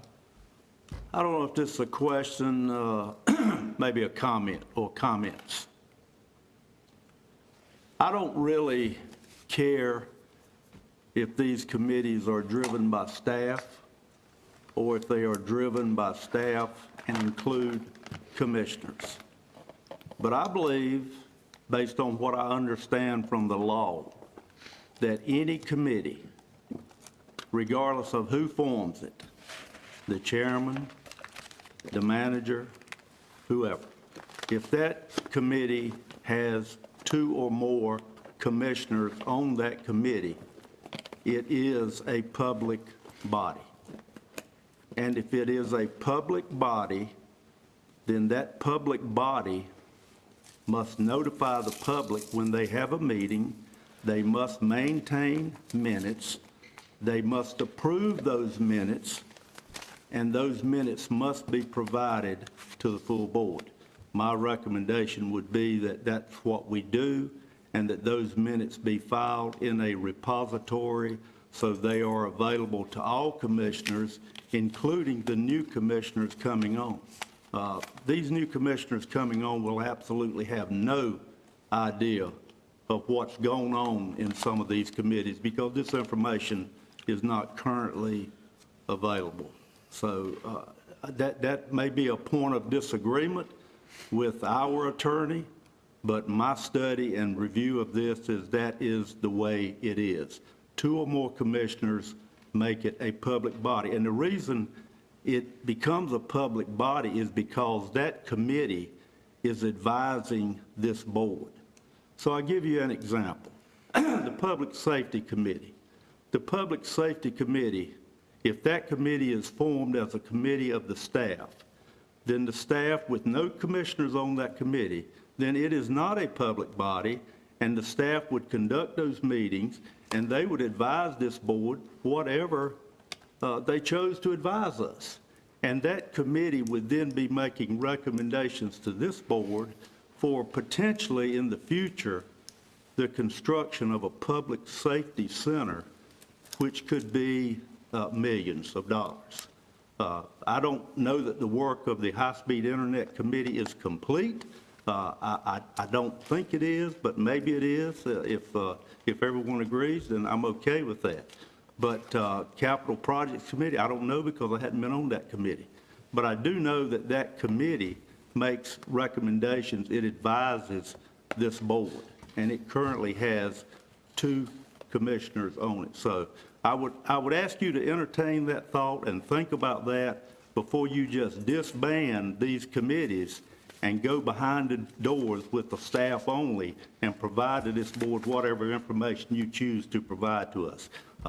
The new members coming on, I hope they will see the need to have all that information available to them. So that's what I got to say about that, Mr. Chairman. Thank you. Chairman, Yes, ma'am. Chairman, your manager. Yeah, yes.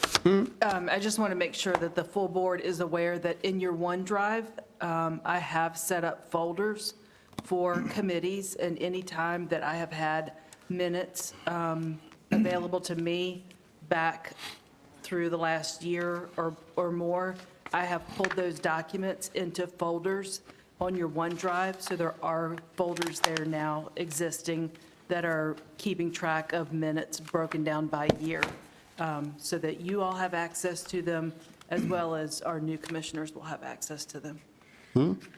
Okay.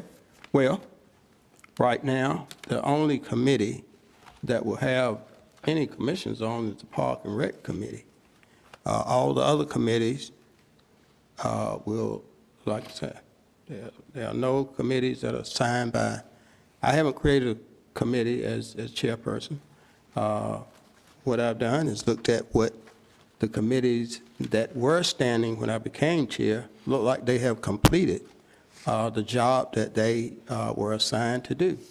And like I stated with the Public Safety Committee, I feel like the stage that we are at with that is that now it's become, yes, part of it is a part of a closed session, and part of it is all the board need to make a decision on where we need to go as far as we start purchasing our stuff that we don't know whether we're actually going to do. So it's all about giving the full board the opportunity to have their say with certain projects that we have. The Capital Project Committee, basically, Mr. Boone pretty much give us an update on where certain projects are. We have asked him to do that openly in our regular public session. And like I said, the High-Speed Internet Committee, that they are not really functioning. Like I said, the part that is left is the possible lawsuit that the legal team would be handling and would be reporting back to the full board. And that's pretty much, my say on that. Everybody's, different commissions was appointed to, like the Nash Community Board, their meetings are public, the Nash Health Board, and Farmers Market, those committees pretty much reported with minutes and openness. I thank everybody for your Mr. Chair? participation. Yes, sir. I'd like to make additional comments if I may. Yes, sir. Again, I thank the manager for the notes that are being provided as they are being provided. As I've heard Deputy Manager say before, they keep notes, but these are not notes that are approved by the committee.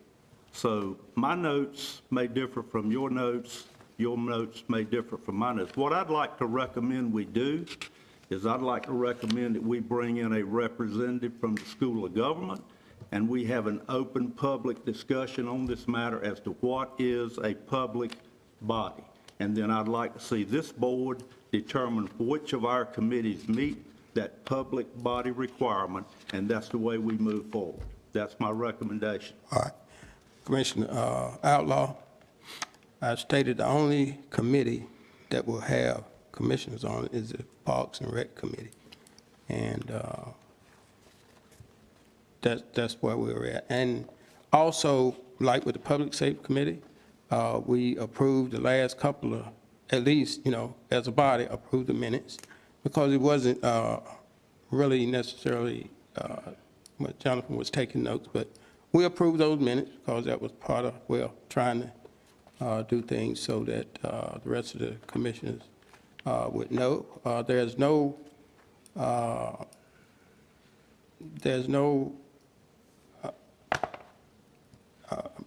I would say, no attempt to try to hide anything that the Nash County Board of Commissioners does, our staff, or our commissioners. Everything is pretty much open. And for anyone to think otherwise, I would say you're totally wrong. So I'm open for whatever the law is, it is, and we will abide by whatever that law is. Again, thank you. Does anybody else have any? Commissioner Howell? Yes, sir. Just a point of clarification, because we just formed a new committee today. What committee is that? The Fire Committee, I think. We got 2 commissioners on it. I think you're on it and Sue Yeah, Leggett. the staff. But there's a private citizens and 2 commissioners on it, just not Well, staff. again, excuse me. Again, you receive information from our county manager and you approve this committee, and if you want a ruling on whether the county manager, if the law say the county manager cannot approve anybody being on the staff, a commissioner, whatever, and that's an open public meeting, then our attorney need to inform us that that's what the law is, and we will abide by that. Mr. Chairman, if I could just clarify, the law is clear, and Commissioner Outlaw, when he was the chairman, asked me to investigate this, and I spent a fair amount of time consulting with the School of Government on it. If the committee is formed by the board by resolution, then it certainly is a public body. The other is a little bit less clear, and my recommendation was that the board vote to approve the committees. So going forward, if the board is going to form a committee, then the board should approve the committee, they should vote to approve the committee, and then if not, then those meetings should be noticed. And again, my position is that if the committees are making recommendations to the board, then they should be officially voted on by the board. So if the Parks and Rec Committee, and I would just recommend adding this at the July meeting, the Parks and Rec Committee just be added to be voted on as an approved official committee of the board, at which point in time their meetings would be noticed to the in public. And if the fire committee is going to go to advise the board, the same thing. All right.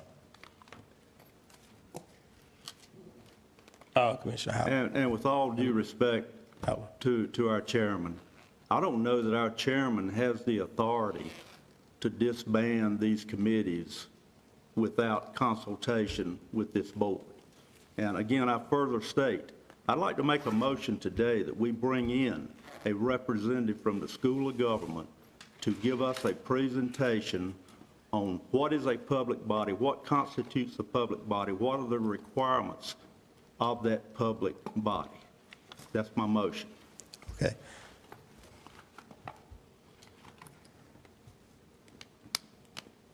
I think if we want to be transparent, it's always better to err on the side of strong transparency. We don't have anything to hide. I agree with the chairman. So let's do it. Is that a motion? That is Yeah, a motion. motion right now done died, don't have a second. Second. All right, Commissioner Bellfield, second motion. Everybody understand the motion? Commissioner Davis? I'll wait for you to call discussion, sir. Yeah. Motion up for discussion. First of all, we have a motion on the floor that was not on the agenda. That bothers me because it didn't have time to prepare for what a motion was. I question whether we can put motions on the floor after we adopt the agenda at a meeting. But second, and more important is, we've addressed this item already. We asked the attorney to look into it. He reported back to the board what his findings were, which came from the Institute of Government. So I don't know what good having a representative of the Institute of Government to come here and tell us what the attorney has already told us that he got from the Institute of Government. It just seems like to me we are attempting to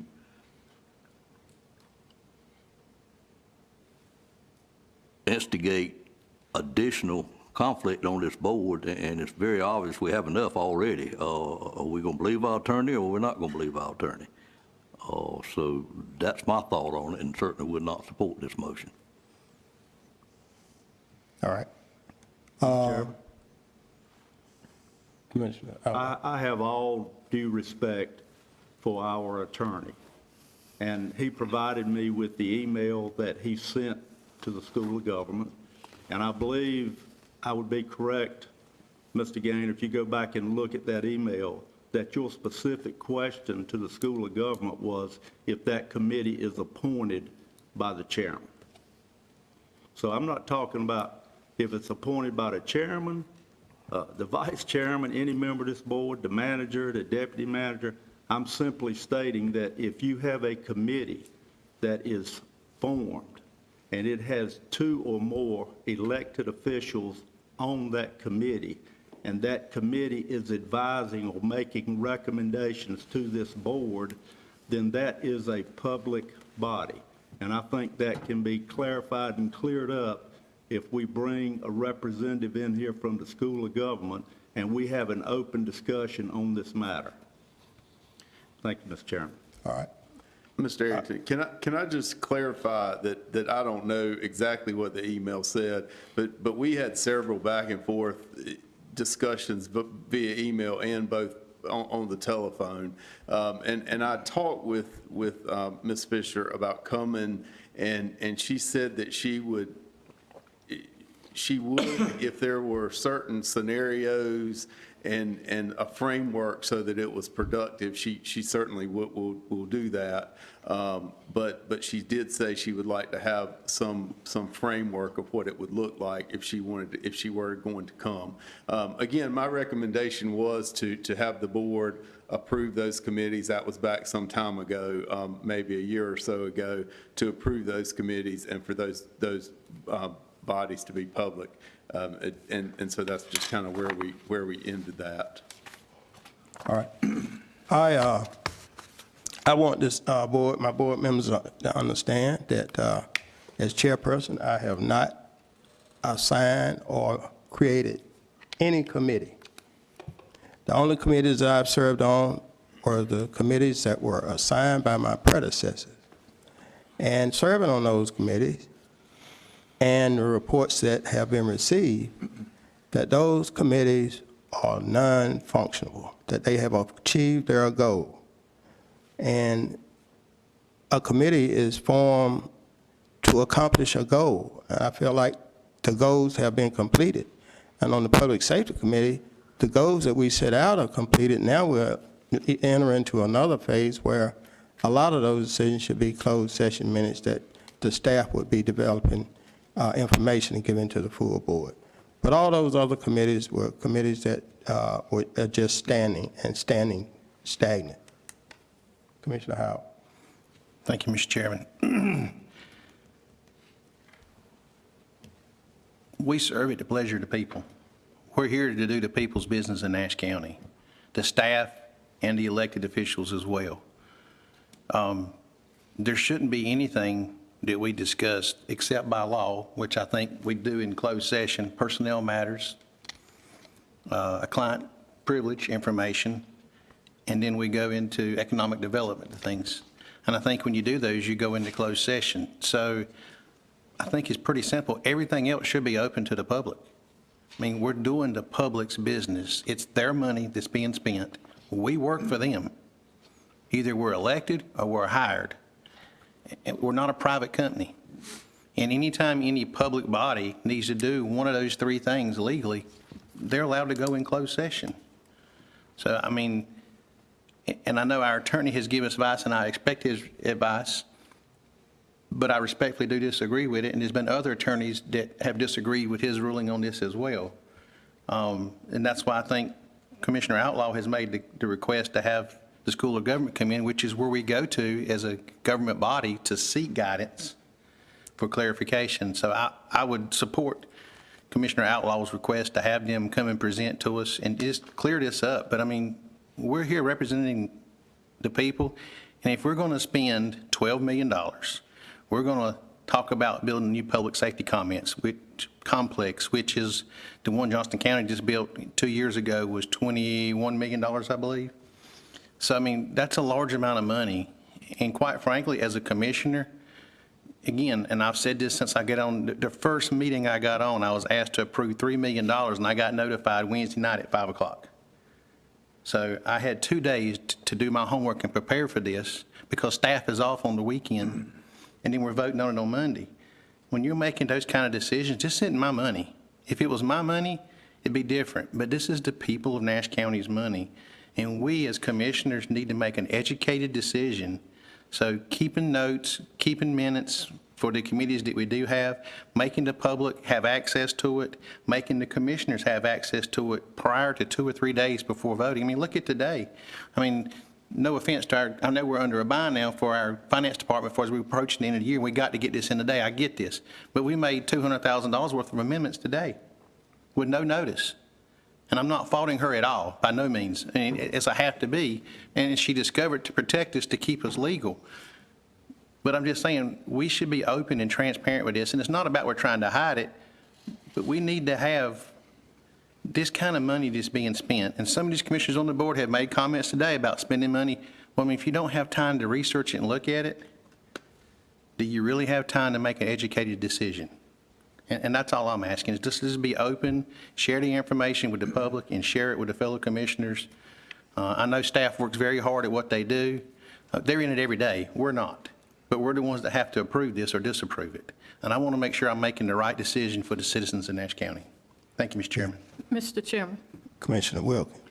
I just want to chime in here. When this discussion first started, I pulled out my folder and looked at our rules and procedures, and there's nothing in there that addresses if a committee is formed by the chair, what transpires. Is it the chair that just disbands the committee, or do we vote on it? But, and I was trying to recollect, if any of those committees that you named was a vote taken by the board. And my common sense tells me if a vote was taken by the board to form those committees, a vote should be taken to disband those committees. And I'm trying to be fair here. And I don't have any issue with what Commissioner Outlaw made a motion for, so we can get to the bottom of it and see what we need to do. But it was my understanding that the Public Safety Committee was formed by the chair. And help me remember, did we or did we not vote on to have that Public Safety Committee as a board, or was it just formed by the chair? And to me, if it was just formed by the chair can disband it. But here again, in all fairness, I would like to see what the UNC School of Government says also. So can someone answer my question?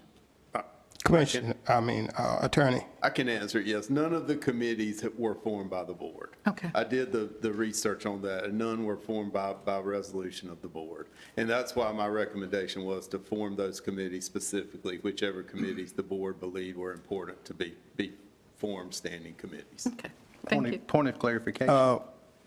Wait a minute. You know, your comments about like this board is hiding something from the public, I really kind of take offense to that, because we have tried to be open, the staff tried to be open about spending money, our committees, all those things, and then come back and try to give the citizens the impression that we, your county commissioners, are trying to do something underhanded that's not fair and above board. I kind of take offense to that, because we're doing the best that we can to be open to the public and accommodate our departments the best we can, bending backwards sometimes, trying to get financial help to improve the things that we find as a need.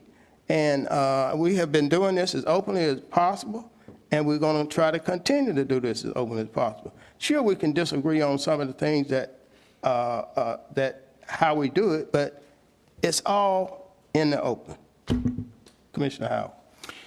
Just point of clarification to our attorney, and you were on vacation, but we did take a vote for this fire services to form this committee and give our manager direction to pick those members at our previous board meeting. Okay, so it was formed, the committee was. On a vote, yes, sir. Formed by resolution. It was a recommendation to form the committee or the working group. And we voted on it. Okay, so then that would simply mean that committee would notice all the meetings. The meetings are public and they would be noticed. I believe, yes. So those were consensus votes. All of those items that we did ahead of the public hearing were consensus votes.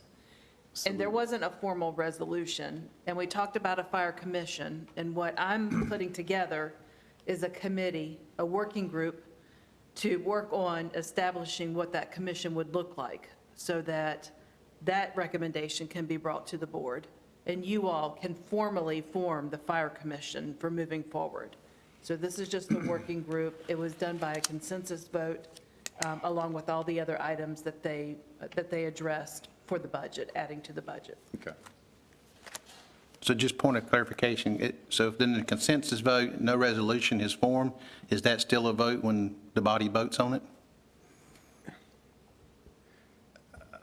I'm going to need to look into that. I think that it is formed by the board is when my clarification was that it was formed by resolution. Again, the manager has the authority to form working groups as he or she would like to do. And if that's what this is, then it goes back to Commissioner Outlaw's question, if there are going to be board members sitting on it. And my discussion from the School of Government was, if they are advising the board, if they are making advisory decisions which are being reported to the board and voted on, then that should be formed by resolution, and all those meetings should be public, and they should be noticed. Thank you, sir. Just one more point. I don't think, and just clarification for me, if I said anything that we're not transparent, that's not my case, but I think he just made a clear example of what we have done here, and there's confusion on it. And I think that may have been what happened on some of these other ones in the past. And I think that's, and I don't want to speak for Commissioner Outlaw, but that's my concern here, is that we set the record straight, and whatever we have to do to be compliant with law, we do.